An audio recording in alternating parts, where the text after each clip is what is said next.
बिस्मिल्लाहिर रहमानिर रहीम अल्हम्दुलिल्लाहि रब्बिल आलमीन वस्सलातु वस्सलामु अला सय्यिदिल मुरसलीन नबियना मुहम्मद व अला आलिहि व सहबिहि अजमाइन अम्मा बाद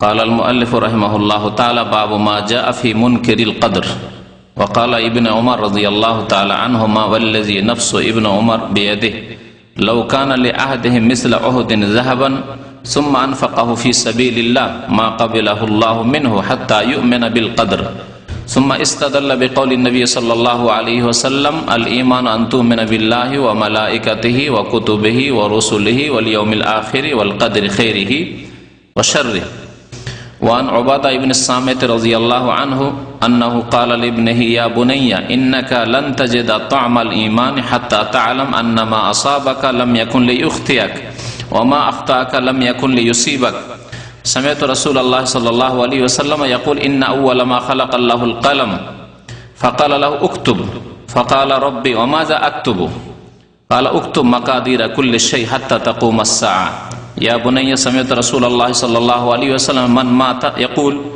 मन माता अला गैरि हाज़ा फ़लैसा मिन्नी व फ़ी रिवायतिन लि अहमद इन्ना अव्वल मा खलक़ल्लाहु तआला अल क़लम फ़क़ाल लहु उक्तुब फ़जरा फ़ी तिल्का अस्साअति बिमा हुवा काइनुन इला यौमिल क़ियामा व फ़ी रिवायतिन लि इब्न वहब क़ाल रसूलुल्लाह सल्लल्लाहु अलैहि वसल्लम फमन लम युमिन बिल क़द्रि खैरि व शर्रि अहरक़हुल्लाहु बिन्नार व फ़िल मुस्नद व सुनन अन इब्न दैलमी क़ाल अतैतु उबय इब्न कअब फ़क़ुल्तु फ़ी नफ़्सी शय्युन मिनल क़द्र फ़हद्दिसनी बिशयइन लअल्लल्लाह युज़हिबुहु मिन क़ल्बी फ़क़ाल लौ अनफ़क़्त मिस्ल उहुदिन ज़हबन मा क़बलहु अल्लाहु मिनका हत्ता तु'मिना बिल क़द्र व तअलम अन्ना मा असाबका लम यकुन लियुख्तियक व मा अख्ताअका लम यकुन लियुसीबक व लौ मित्ता अला गैरि हाज़ा लकुन्त मिन अहलिन नार क़ाल फ़अतैतु अब्दुल्लाह इब्न मसऊद व हुज़ैफ़ा इब्न अल यमान व ज़ैद इब्न साबित फ़कुल्लुहुम हद्दसनी बिमिस्लि ज़ालिका अनिन नबी सल्लल्लाहु अलैहि वसल्लम हदीसुन सहीहुन रवाहुल हाकिम फ़ी सहीहि।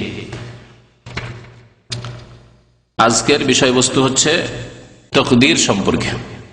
তকদির, ভাগ্য, নসিব, যা বিভিন্ন ভাষায় আমরা জানি। আরবি ভাষায় একে বলা হয় আল কদর। আল কদর আবার কোন কোন জায়গায় পাবেন আকীদার কিতাবে অথবা আকীদা ছাড়া আপনার ফিকহের কিতাবে আল কাজা ওয়াল কদর। আল কাজা মানে হচ্ছে ফয়সালা, আল্লাহর ফয়সালা, আর কদর মানে হচ্ছে আল্লাহর পক্ষ থেকে নির্ধারণ, যে আল্লাহ পাক নির্ধারণ করেছেন প্রত্যেক ব্যক্তি সম্পর্কে, প্রত্যেক সৃষ্টি সম্পর্কে, প্রত্যেক বিষয় সম্পর্কে যা কিছু নির্ধারণ করেছেন তার নাম হচ্ছে আল কদর। কদর মানে হচ্ছে তকদির, ওই কদর থেকে তকদির। কদ্দারা ইউকদ্দিরু তাকদীরান মানে কোন জিনিসকে সুপরিমিত করা, কোন জিনিসের পরিমাণ বা কোন বিষয়ের কোন বস্তুর পরিমাণকে নির্ধারণ করা। আমার তকদির মানে আমার জন্য আল্লাহ পাক যা সুপরিমিত করেছেন, যা নির্ধারণ করেছেন। বয়স, রিজিক, আমল, কর্ম, ধর্মীয় আমল, দুনিয়ার কর্ম, ব্যবসা না চাকরি ইত্যাদি ইত্যাদি। তারপরে জন্মের স্থান, জন্মের কাল, মৃত্যুর স্থান কোথায়, মত, মৃত্যুর কাল, সময়, এ সমস্ত এগুলি উদাহরণস্বরূপ বললাম। এছাড়াও সবকিছুই কি শামিল, এক কথায় তাকদীর সমস্ত বিষয়কে শামিল। তাকদীর তো তাকদীর আল্লাহর পক্ষ থেকে নির্ধারিত রয়েছে। তকদিরের প্রতি ঈমান, ঈমানের 6টি স্তম্ভের একটি। যে ব্যক্তি তকদিরের প্রতি ঈমান রাখে না বা সন্দেহ রাখে, তার ঈমান অসম্পূর্ণ, তার আমল ইবাদত বন্দেগী কবুল হবে না, তার ঈমান ঠিক নেই। তো এই সম্পর্কে দু একটি হাদিস এখানে রয়েছে, যে হাদিসগুলি শোনানো হবে। লেখক রহমতুল্লাহ আলাইহ যারা তকদিরকে অস্বীকার করে বা তকদির সম্পর্কে সন্দেহ পোষণ করে, সংশয় রয়েছে, তাদের সংশয় দূর করার জন্য এই অধ্যায়টি নিয়ে এসেছেন। কিতাবুত তাওহীদ এই জন্য নিয়ে আসা হয়েছে যে আল্লাহর একত্ব তাওহীদ প্রতিষ্ঠা হবে না, কায়েম হবে না যতক্ষণ পর্যন্ত মানুষ যথাযথ তকদিরের প্রতি বিশ্বাসী না হবে। যেভাবে আল্লাহ পাক বিশ্বাস করতে বলেছেন, যেভাবে রাসূলুল্লাহ সাল্লাল্লাহু আলাইহি ওয়াসাল্লাম তকদিরের প্রতি ঈমান নিয়ে আসতে বলেছেন। বললাম যে তকদিরের প্রতি ঈমান, ঈমানের যে 6টি পিলার বা স্তম্ভ রয়েছে তার একটি। ঈমানের পিলার 6টি জানা রয়েছে। প্রথম হচ্ছে ঈমান বিল্লাহ, আল্লাহর প্রতি ঈমান। তারপরে মালায়েকাতি, আল্লাহর মালায়েকা ফেরেশতাগণের প্রতি ঈমান, যেগুলি প্রত্যেকটির ব্যাখ্যার প্রয়োজন রয়েছে। আল্লাহর প্রতি ঈমান কেমন করে হবে? ঈমান বিল্লাহর উপরে আমার একটা 1-1.5 ঘন্টার বক্তব্য আছে, তাতে বলেছে 4টি দিক রয়েছে আল্লাহর প্রতি ঈমানের, যেগুলি প্রত্যেকটি আলোচনা একটা একটা করে একবার এখানে শুরু করলে ওই একটি আলোচনায় থেকে যাব। আসলে আজকের বিষয় হচ্ছে তকদির সম্পর্কে, সুতরাং সেই বিষয়ে আলোচনা করি। দ্বিতীয় বিষয় বললাম ঈমানের পিলার মালায়েকার প্রতি ঈমান, সেটাও কেমন করে হইতে হবে তারও বিস্তারিত আলোচনা। আমার বক্তব্য রয়েছে 6টা পিলার, প্রত্যেকটা পিলারের উপর একটা করে বক্তব্য আমার আছে। ওয়াকুতুবিহি, আল্লাহর গ্রন্থ সমূহ যেগুলি আল্লাহ নাযিল, আসমানি কিতাব যেগুলি। কিতাব মানে ভাববেন না যে ধর্মীয় গ্রন্থ শুধু, কারণ বেদও ধর্মীয় গ্রন্থ, কিন্তু মানুষের রচনা করা, আসমান থেকে নাজিল করা নাই। বৌদ্ধদেবের ধর্মগ্রন্থ ত্রিপিটক, সেটাও তাদের ধর্মগ্রন্থ, কিন্তু সেটা আসমানি কিতাব নাই।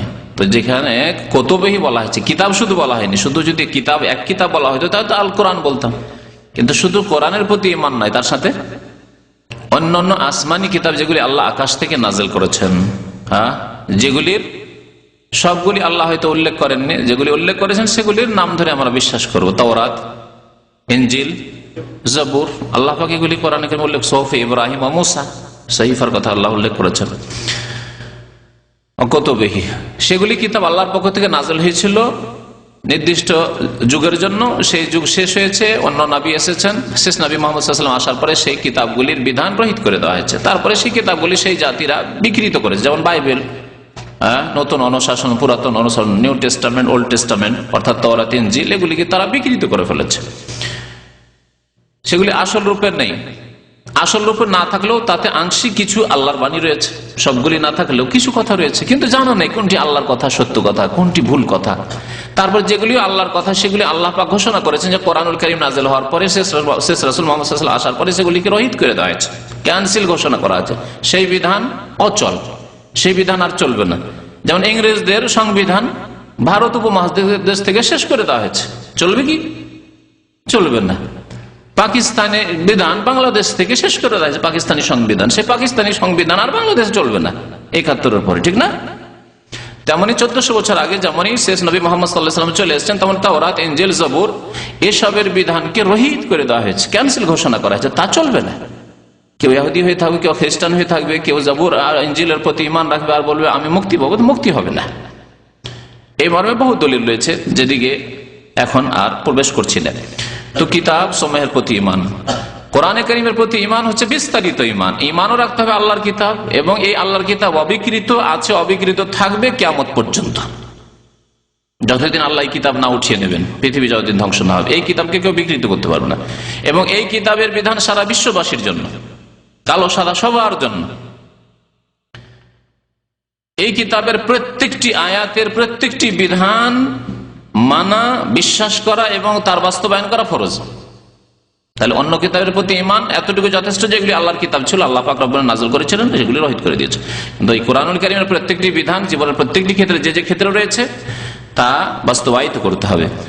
তারপরে রসুলগণের প্রতি ঈমান ওই কিতাবের প্রতি ঈমানের মতোই, সমস্ত রসুলের প্রতি ঈমান রাখি তারা আল্লাহর পক্ষ থেকে যারা রাসূল। শুধু যাদেরকে বলে যে ধর্মীয় পুরুষ বা ধর্মীয় নেতা, তারা নাই, যেমন বৌদ্ধদেব আছে বা হিন্দুদের কিছু ধর্মীয় নেতা আছে, সেগুলি নাই। যাদেরকে আল্লাহ পাক রব্বুল আলামিন নবী করে, রাসূল করে পাঠিয়েছেন, তাদের প্রতি ঈমান। আর তাদের 25 জনের কথা আল্লাহ পাক রব্বুল কোরআনে কারীমে উল্লেখ করেছেন। আর বাকি যাদের নাম জানি না তাদের সম্পর্কে ঈমান রাখি। আল্লাহ পাক যাদেরকে নবী করেছেন তাদের প্রতি ঈমান রয়েছে।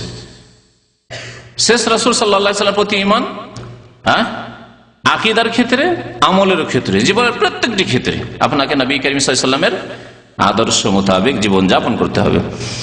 ওয়াল ইয়াউমিল আখিরে, 5 নম্বরে হচ্ছে পরকালের প্রতি ঈমান, যা শুরু হয় মানুষের মত থেকে শুরু করে মরার পরে, মত যখনই হয়ে গেল তখন থেকে যে জীবনটা শুরু হচ্ছে, আয়াতটা কবরের জীবন, বারজাখী জীবন, আবার পুনরুত্থান, তারপরে হাসর, বিচার নিকাশ, যা তাতে যে সব জিনিস রয়েছে, এক জান্নাত জাহান্নাম পর্যন্ত, পুল সিরাত সবকিছু পার হয়ে জান্নাতে অথবা জাহান্নামে এই পর্যন্ত, এবং জান্নাত জাহান্নাম সম্পর্কে আল্লাহ এবং তার রাসূল যা বলেছেন এগুলি হচ্ছে সব আখিরাতের প্রতি ঈমানের অন্তর্ভুক্ত। যা কিছু এই সম্পর্কে বলা হয়েছে কোরআনে বা হাদিসে তা বিশ্বাস করতে হবে, হচ্ছে ঈমান বিল ইয়াউমিল আখির, পরকালের প্রতি ঈমান।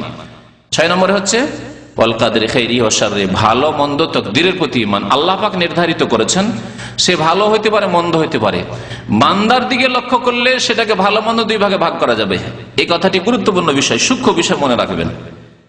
আল্লাহ পাক আমাদের জন্য যা কিছু নির্ধারণ করেছেন, কখন আমাদের ভালো লাগে মানে ভালো অনুকূলে রব্বুল আলামিন যাই সৃষ্টি করেছেন তা তার দিকে লক্ষ্য করলে, তার দিকে সম্পৃক্ত করলে সেগুলি মঙ্গল।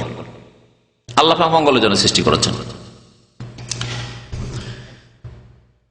তকদিরের হাদিসগুলির ব্যাখ্যা করার আগে, তকদিরের 4টি স্তর আছে, যেই স্তরগুলিকে আরবি ভাষায় বলা হয় মারাতেবুল কদর। তকদিরের স্তর সমূহ, এই 4টি স্তরের প্রত্যেকটি স্তরের প্রতি আপনার ঈমান থাকতে হবে, তাহলে আপনি মুমিন হবেন আর তকদিরের প্রতি বিশ্বাসী হবেন। তকদিরের 4টি স্তর শোনেন। প্রথম স্তর হচ্ছে ইলমুল্লাহ, আল্লাহ পাকের ইলম। আল্লাহ পাক যে তকদির নির্ধারণ করেছেন, খুব সহজ ভাষায় বুঝাচ্ছি যাতে সবাই বুঝতে পারেন, চেষ্টা করেন। আল্লাহ পাক যা কিছু সৃষ্টি করেছেন, কি বললাম তকদির মানে, তা নির্ধারণ করেছেন, তাই না? নির্ধারণ করেছেন। নির্ধারণ করার আগে, সৃষ্টি করার আগে আল্লাহ পাক রব্বুল আলামিন সবকিছু জানেন। আল্লাহ পাক সবকিছুই জানেন। আল্লাহ যেমন অতীত জানেন, বর্তমান জানেন, ভবিষ্যৎ জানেন। আল্লাহ সম্পর্কে এই কথা কি বলতে পারবেন যে আল্লাহ পাক রব্বুল আলামিন 5000 10,000 বছর আগের খবর পর্যন্ত জানেন, তার আগের গুলি জানেন না? বলতে পারবেন কি? না কুফরি কথা হবে। তাহলে এই ক্ষেত্রে কি বলতে হবে যে ওয়াকান আল্লাহ ওয়াসিআন হাকিমা ওয়াসিআন আলিম, আল্লাহ পাক রব্বুল আলামিনের ইলম প্রশস্ত। হ্যাঁ, আহাতা বিকুল্লি শাইইন ইলমা, আল্লাহ কোরআনে বলেছেন আল্লাহ পাক এর ইলম সবকিছুকেই পরিবেষ্টিত ঘিরে আছে। সবকিছুকে, সবকিছু মানে সব বস্তুকেও, সব স্থানকেও, আর সব যুগকেও, সব কালকেও। অতীতে এমন কোন মানে লিমিটেশন নাই যে এত হাজার হাজার বছর আগ পর্যন্ত আল্লাহ জানেন, তার আগে জানেন না। বলতে পারবেন কি? কুফরি কথা। তা আল্লাহ পাক রব্বুল আলামিন সবকিছুই জানেন। অতীতের কোন সীমানা নেই আল্লাহ পাকের ইলম সম্পর্কে। বর্তমানের কোন সীমানা নেই যে আল্লাহ পাক রব্বুল আলামিন শুধু স্থলের খোঁজ খবর রাখেন, পানির তলার খবর রাখেন না, পাহাড়ের ভিতরে পাথরের ভিতরে কি আছে তার খবর রাখেন না। বলবেন আল্লাহ পাক সব খবর রাখেন। ভবিষ্যৎ কত হাজার বছর পর্যন্ত আল্লাহ পাক জানেন। হ্যাঁ, সবকিছু জানেন, কোন সীমানা নেই আল্লাহ পাক রব্বুল আলামিনের ইলমের। আহাতা বিকুল্লি শাইইন ইলমা, আল্লাহ পাক রব্বুল আলামিনের ইলম সবকিছুকে ইহাতা করে ঘিরে রয়েছে। তো আল্লাহ পাক রব্বুল আলামিনের তকদিরের ক্ষেত্রে প্রথম তকদিরের প্রতি ঈমানের স্তর হচ্ছে যে আল্লাহর ইলম সম্পর্কে আপনার ঈমান, যে আল্লাহ সব কিছুই জানেন। সুতরাং আমার আপনার যখন জন্ম হয়েছে 20 শতাব্দীতে, আপনি 21 শতাব্দীতে পা রেখেছেন আর আপনার হায়াত চলছে, এই সম্পর্কে আল্লাহ পাক রব্বুল আলামিনের আজল থেকে, প্রথম থেকে, যার কোনো আদি নেই, অন্ত নেই, শুরু নেই, শেষ নেই, আল্লাহ পাক জানেন, সব ইলম জানেন আপনার সম্পর্কে, আমার সম্পর্কে।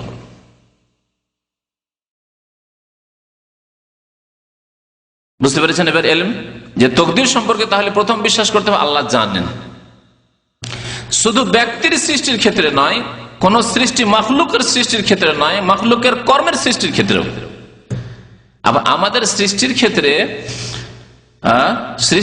আমাদের ধারণা শুধু এত সীমিত যে আমরা মনে করি আল্লাহ পাক মানুষকে সৃষ্টি করেছেন, পশু পাখি প্রাণী যা কিছু, পাহাড় পর্বত ইত্যাদি সৃষ্টি করেছেন, কিন্তু আল্লাহ পাক প্রত্যেক মাখলুকের কাজকর্ম যে সৃষ্টি করেন,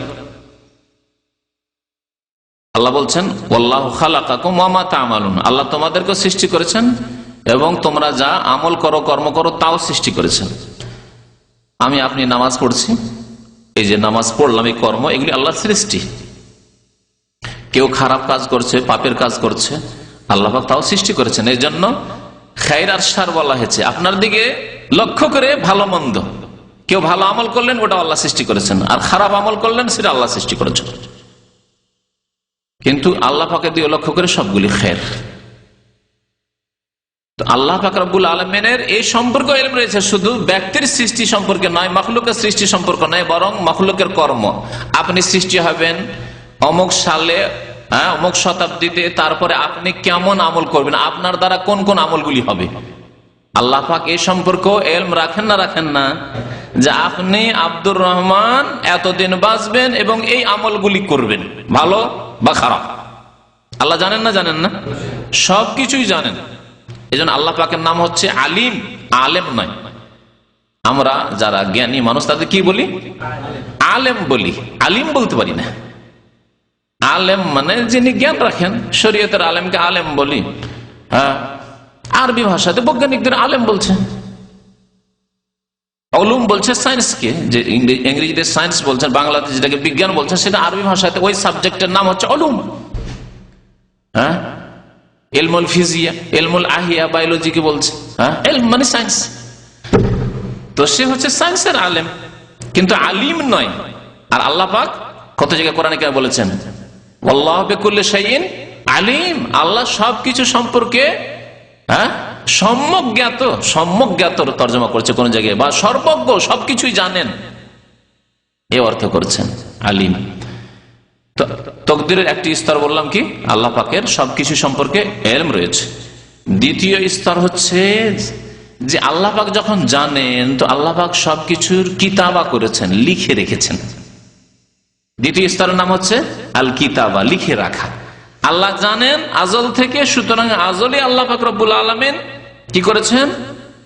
বহু আগে, বহু পূর্বে, আসমান জমিন সৃষ্টি করা অনেক পূর্বে, হাদিস আসছে, তখন আপনাকে শোনাবো। কি সৃষ্টি করে আল্লাহ পাক রব্বুল আলামিন? কলম সৃষ্টি করলেন। কলম সৃষ্টি করে কি করলেন? বললেন যে উক্তব, লিখো। এই যে লিখা, আল্লাহ পাক লিখেও রেখেছেন। তাহলে তাকদীরের ক্ষেত্রে আপনার ঈমান হইতে আল্লাহ জানেন, না জানা ছিলেন না, জানেন যে অমুক বান্দা সৃষ্টি হবে, অমুক কালে অমুক অমুক বান্দা, এত লোক সৃষ্টি হবে, এবং তাদের কর্ম কি হবে, তাদের বয়স কি হবে, রিজিক কি হবে, দেশ কি হবে, জন্ম কোথায় হবে, মরবে কোথায়, সবকিছু আল্লাহ পাক রব্বুল আলামিন লিখেও রেখেছেন। এটা হচ্ছে দ্বিতীয় স্তর তাকদীরের। তৃতীয় স্তর তাকদীরের প্রত্যেকটার দলিল কোরআন এবং হাদিসে রয়েছে। এখন শুধু স্তরগুলি শুনিয়ে দিই যাতে বুঝতে সুবিধা হয়। তৃতীয় স্তর হচ্ছে আল্লাহর মাশিয়াত বা ইরাদা। ইরাদা মানে ইচ্ছা, মাশিয়াত শাআ থেকে, ওয়া মা তাশাউনা ইল্লা ইয়াশা আল্লাহ রাব্বুল আলামিন। তোমরা কিছু চাইতেই পারো না যতক্ষণ পর্যন্ত আল্লাহ রাব্বুল আলামিন না চাইবেন। হ্যাঁ, ওয়ালাউ শা আল্লাহ, কত জায়গায় আল্লাহ পাক রব্বুল বলেছেন, হ্যাঁ, লা জামাআহুম আলাল হুদা, আল্লাহ যদি চাইতেন। তাহলে আল্লাহর চাওয়ার ইখতিয়ার, পূর্ণ ইখতিয়ার আল্লাহ পাক রব্বুল আলামিন রয়েছে বান্দা সম্পর্কে, সৃষ্টি সম্পর্কে, আসমান জমিন সম্পর্কে, পৃথিবী সম্পর্কে, যা কিছু আছে দুনিয়াতে, সবকিছু সম্পর্কে আল্লাহর কামেল ইচ্ছা, পূর্ণ ইচ্ছা। আমাদের ইচ্ছার বিরুদ্ধে হয়, আমাদের জীবনে হয়, অন্যের জীবনে তো হচ্ছেই, কিন্তু আমাদের নিজের জীবনে ইচ্ছার বিরুদ্ধে হয় না? আপনি চাকরি ছাড়তে চান না, চাকরি চলে গেল। আপনি মরতে চান না, মরণ চলে আসলো। আপনি অসুস্থ হতে চান না, অসুস্থ হয়ে গেলেন। আপনি অ্যাক্সিডেন্ট হতে চান না, অ্যাক্সিডেন্ট হয়ে গেলেন। নিজের জীবনে হচ্ছে। আপনি বিবিকে দূর করতে চান না, থাকলোই না, রাখতে পারলেন না। আপনি ছেলে মেয়ের দুর্ঘটনা চান না, বিপদ আপদ চান না, মরে গেল। রাসূলুল্লাহ সাল্লাল্লাহু আলাইহি সাল্লামের জীবনেও ইচ্ছার বিরুদ্ধে হয়েছে। তার কি ইচ্ছা ছিল না যে আমার ইব্রাহিম বাঁচুক, আমার কাসেম বাঁচুক, থাকুক, আমার জাইনাব, রুকাইয়া, উম্মে কুলসুম এরা থাকুক, তারাই বেঁচে থাকুক, আমি যাতে করে তাদেরকে দেখতে পাই। আমার পরে না ইন্তেকাল নয়, আমার পরে তাদের ইন্তেকাল হোক। প্রত্যেকে চায়, প্রত্যেক বাবা মা চায় যে আমার ছেলে মেয়েরা থাকো, আমি আগে মরবো, ওরা থাক, দেখ না? কিন্তু ইচ্ছার বিরুদ্ধে হয়েছে। নবী করিম সাল্লাল্লাহু আলাইহি ওয়াসাল্লামের কি এই আকাঙ্ক্ষা ছিল না যে আমার হাসান হোসেন এত প্রিয়, তারা খুব সহি সালামত থাকুক, সুখে থাকুক? কিন্তু মর্মান্তিক শাহাদাত বরণ করতে হয়েছে তাদেরকে। ওসমান রাদিয়াল্লাহু তাআলা, আলী রাদিয়াল্লাহু, তাদেরকে শহীদ হতে হয়েছে। তাহলে ইচ্ছার বিরুদ্ধে আল্লাহর সবচেয়ে বড় নেক বান্দার সম্পর্কে আল্লাহ পাক যা করেছেন পৃথিবীতে, আল্লাহর পূর্ণ ইচ্ছা। এ হচ্ছে তৃতীয় স্তর তাকদীর সম্পর্কে, যে আল্লাহ পাক রব্বুল আলামিন নিজের ইচ্ছায়, নিজের ইরাদায় পূর্ণ ক্ষমতা রাখেন। আল্লাহ যা ইচ্ছা তাই পৃথিবীতে করেন, মানুষের ইচ্ছার কোনো দখল সেখানে নেই। এই আকীদাগুলি জানা থাকে তো অনেক কুফরি শিরকি আকীদা আমাদের সমাজ থেকে, আমাদের সমাজের বাতিল আকীদাগুলি দূর হয়ে যাবে। আল্লাহ পাক রব্বুল আলামিন মালাকুল মউতকে পাঠালেন। আব্দুল কাদের জিলানীর জীবনীতে বাংলায় যে কিতাব আছে তাতে আছে, উর্দুতে যে কিতাব আছে তাতেও আছে। মালাকুল মউতকে পাঠালেন রূহ কবজ করার জন্য। রূহ কবজ সারাদিনে তো অনেকগুলি করলেন তিনি। তার মধ্যে এক পীরের এক মুরিদের, কি বললেন, এক পীরের মুরিদের এক ছেলে, ওর রূহ কবজ করেছে। পীরকে গিয়ে কমপ্লেন জানিয়েছে, আজকে মালাকুল মউত আমার একটি ছেলে নিয়ে চলে গেল। আর কি পীর ছাড়ে, গিয়ে মালাকুল মউতকে রাস্তায় ধরে নিল। আর ব্যাগ কাড়াকাড়ি শুরু হয়ে গেল, ব্যাগ কাড়াকাড়ি শুরু হয়ে গেল। ব্যাগ কাড়াকাড়ি করে দিচ্ছিলেন না মালাকুল মউত, তখন সবগুলি রূহ পড়ে গেল, ব্যাগ ছিঁড়ে গেল, সবগুলি রূহ পড়ে গেল। এগুলি কোন ভণ্ডামি কথা নয়, এগুলি হিন্দু ধর্মের মতো পচা সড়া কিচ্ছা কাহিনী নয়। এগুলি কি ইসলাম? আউযুবিল্লাহ। ইসলাম কোরআন এবং সুন্নাহ। ইসলামে এত পচা সড়া কথা কল্পনা করা যায় না, কল্পনার বাইরে কথা। আর এগুলি মুসলিমরা আকীদা রাখে হিন্দুদের মতো। তাহলে আল্লাহর ইচ্ছার ক্ষমতা কোথায় গেল? আল্লাহর ইচ্ছার বিরুদ্ধে হয়ে গেল। আল্লাহ মালাকুল মউতকে হুকুম না দিলে কি তিনি রূহ কবজ করতে পারে? তাহলে আল্লাহ ইচ্ছা করেছে রূহ কবজ, আল্লাহর ইচ্ছার বিরুদ্ধে হয়ে গেল। তাহলে এখানে তাকদীরের প্রতি ঈমান নাই। শিরক কুফরি তো করলোই, যে আল্লাহ হেরে গেলেন, মালাকুল মউত অসহায় হয়ে গেল, আর আব্দুল কাদের জিলানী একবারে আলা কুল্লি শাইইন কাদির হয়ে গেল, সর্বশক্তিমান হয়ে গেল, তাই না? এত বড় কুফরি শিরক তো আছেই, যার দ্বারা ইসলাম থেকে বেরিয়ে গেছে। এই কিতাব ইসলাম থেকে বেরিয়ে, কিতাবে বিশ্বাসীরা ইসলাম থেকে বেরিয়ে আছে। কিন্তু এখানে তাকদীরের প্রতি ঈমান শেষ। যে তৃতীয় স্তর, যে আল্লাহ চাইছিলেন মারতে ওই মুরিদের ছেলেকে, আর মুরিদ গিয়ে যখন অভিযোগ করলো জিলানীকে, তখন জিলানী কিড়েই নিল। আল্লাহ পাক রব্বুল আলামিনের কাছে গিয়ে কানতে কানতে গিয়ে মালাকুল মউত পৌঁছে যায়। কি ব্যাপার মালাকুল মউত, তুমি কান্না কেন করো? ঘটনা বয়ান করলেন তিনি। আল্লাহ বলছেন তোমার কাছে একটাই রুহ চেয়েছিল, এত ভুল কেন করলে? দিয়েই দিতে সবগুলি গেল, সারাদিনের মেহনতি বেকার গেল। এগুলি কিচ্ছা কাহিনী, এগুলি ভণ্ডামি, শিরক আর কুফরি। এর নাম ইসলাম ধর্ম। আউযুবিল্লাহ। আল্লাহ পাক হেফাজত করে। তো তৃতীয় স্তর হচ্ছে আল্লাহ পাকের ইচ্ছা। আল্লাহ পাক যা ইচ্ছা করেন তাই হয়। এই জন্য আল্লাহ সবচেয়ে বড় নেক বান্দার কথা আপনাদেরকে উদাহরণস্বরূপ বুঝাইলাম, যে মুহাম্মদুর রাসূলুল্লাহ সাল্লাল্লাহু আলাইহি ওয়াসাল্লাম তার ইচ্ছার বিরুদ্ধে দাঁত ভেঙেছে ওহুদে। এটা কি ইচ্ছা মোতাবেক না? ইচ্ছার বিরুদ্ধে। ইচ্ছার বিরুদ্ধে 70 জন শহীদ হয়ে গেলেন। এই আকাঙ্ক্ষা নিয়ে শাহাদাত এসেছিলেন। শাহাদাত সে হয়ে যায়, সেটা তখন সন্তুষ্ট থাকতে হবে। কিন্তু এই ইচ্ছা নিয়েছেন আমরা জয়ী হব, আর কাফেররা হতে হবে, জাহান্নামে পৌঁছবে। তো ইচ্ছার বিরুদ্ধে হয়েছে, মাথা আহত হয়েছে নবী করিম সাল্লাল্লাহু আলাইহি ওয়াসাল্লামের রূহতে। তায়েফে গেলেন, একটিও লোক মুসলমান হলো না, তারা জখম করলো রাসূলুল্লাহ সাল্লাল্লাহু আলাইহি ওয়াসাল্লামকে। এগুলো ইচ্ছার বিরুদ্ধে কি নয়? ইচ্ছার বিরুদ্ধে। ইচ্ছা কার? এখানে যে সর্বশক্তিমান আল্লাহ পাক রব্বুল আলামিনের ইচ্ছা হচ্ছে এই তাকদীরের তৃতীয় স্তর। এর প্রতি ঈমান থাকতে হবে যে আল্লাহ আপন ইচ্ছায় সর্বশক্তিমান। চতুর্থ স্তর হচ্ছে আল খালক, সৃষ্টি। আল্লাহ তার পূর্ণ ইচ্ছা, যা ইচ্ছা তাই চান এবং তিনি ওইভাবে সৃষ্টি করেন, যা ইচ্ছা সৃষ্টি করেন। চতুর্থ স্তরে গিয়ে তখন সৃষ্টির কথা আসবে। আল্লাহ পাক জানেন সৃষ্টি সম্পর্কে, আল্লাহ পাক জানার ভিত্তিতে লিখে রেখেছেন। আল্লাহ পাক ইচ্ছা করেন, আল্লাহর ইচ্ছার বিরুদ্ধে হয় না। তারপরে আল্লাহ পাক ইচ্ছা করলে, যখন ইচ্ছা করেন, যেই কালে ইচ্ছা করেন, যেই সৃষ্টির কথা ইচ্ছা করেন, যেমন করে ইচ্ছা করেন, কালো করে ইচ্ছা করেন, সাদা করে ইচ্ছা করেন, যমজ ইচ্ছা করেন, আল্লাহ পাক রব্বুল আলামিন তখন সৃষ্টি করেন, খালাক। বলতে পারবেন কেউ? প্রথম স্তর হচ্ছে আল্লাহর জ্ঞান, আল্লাহর ইলম। দ্বিতীয় স্তর হচ্ছে লিখে রাখা, আল্লাহ পাকের তাকদীর লিখে রাখা, তাকদীরের লিখনি।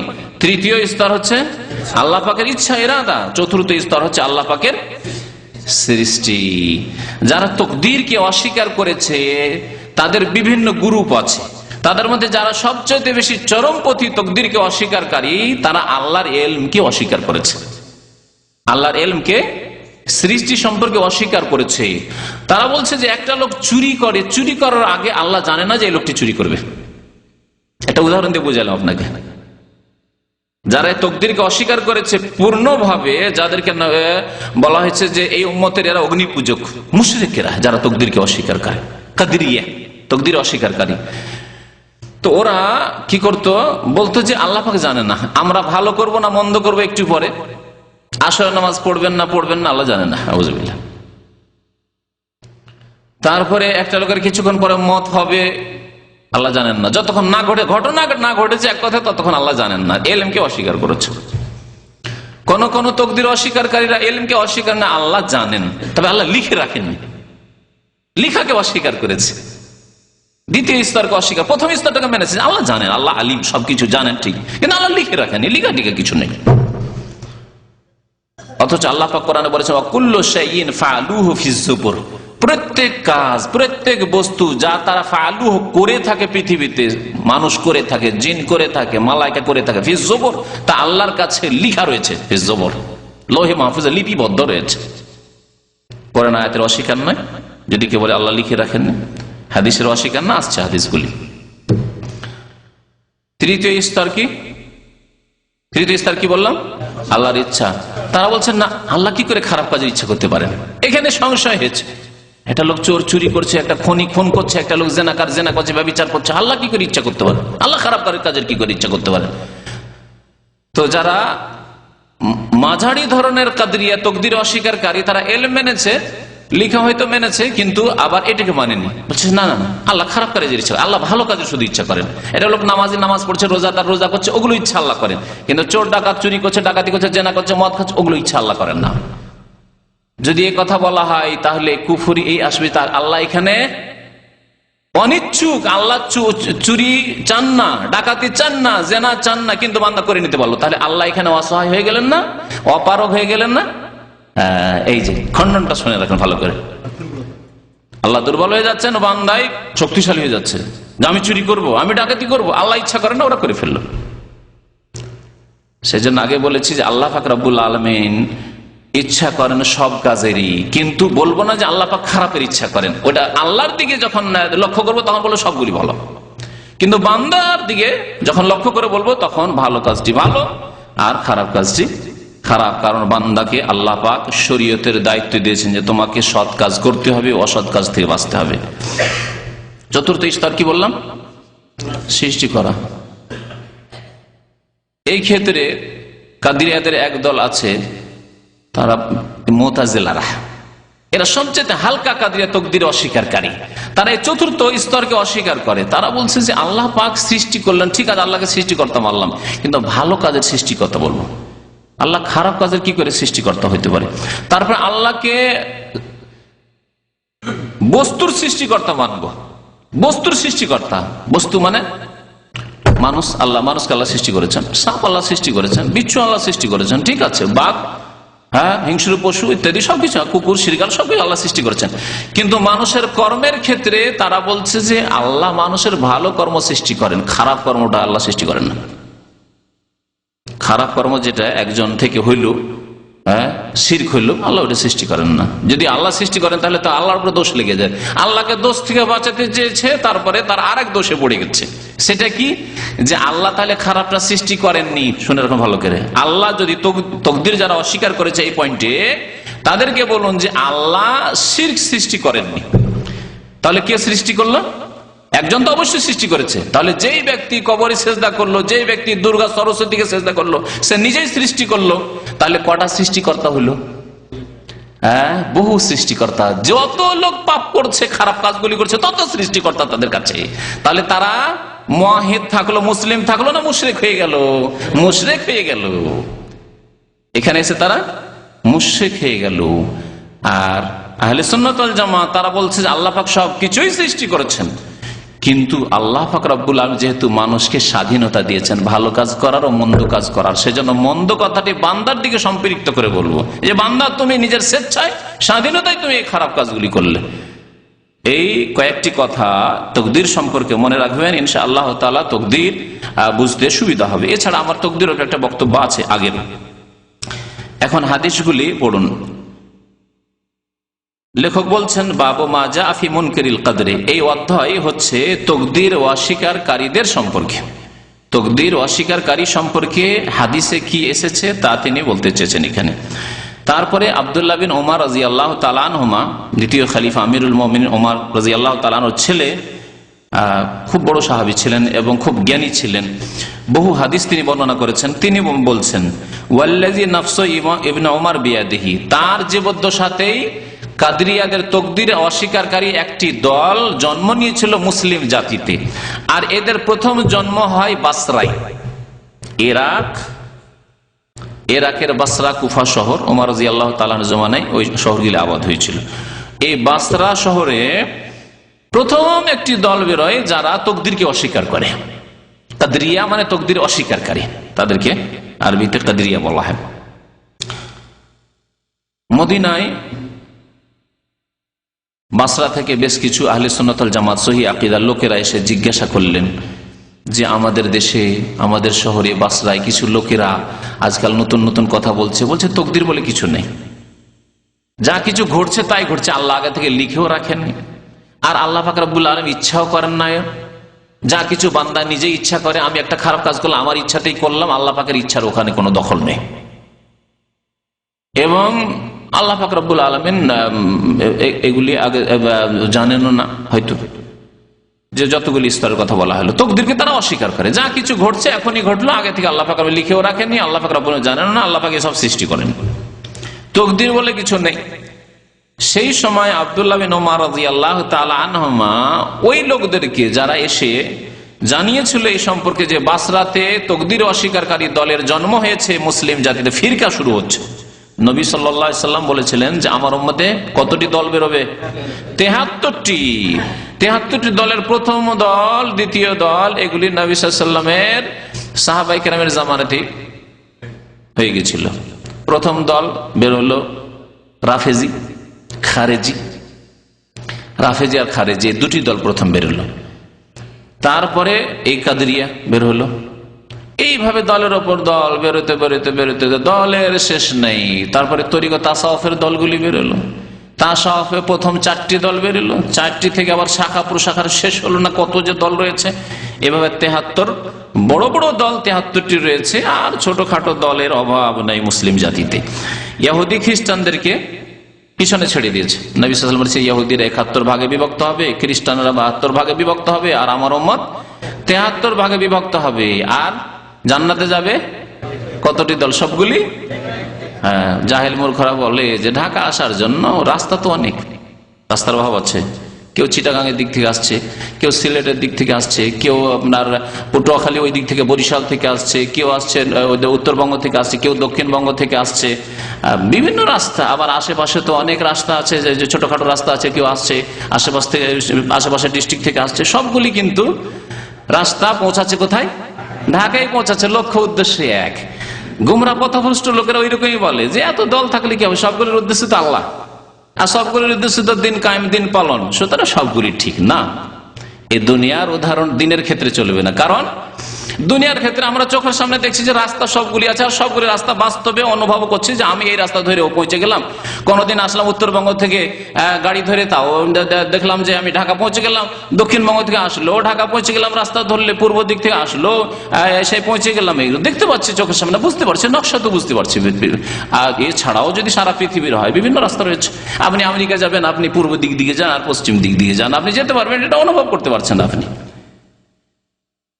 কিন্তু দিনের ক্ষেত্রে, ধর্মের ক্ষেত্রে, ইসলামের ক্ষেত্রে আল্লাহ কি বলেছেন? ইন্নাদ-দীনা ইনদাল্লাহিল ইসলাম।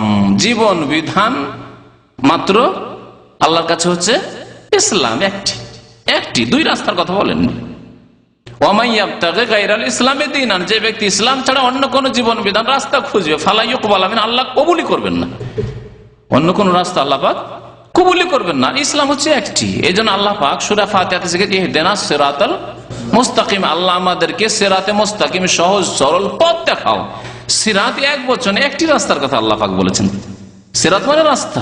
আপনি তুলনা করবেন ঢাকার সাথে, চাঁদ চলবে না। ঢাকার আশেপাশে অনেক রাস্তা, কিন্তু ইসলামের রাস্তা সিরাতে মুস্তাকিম, শুধু একটি রাস্তা।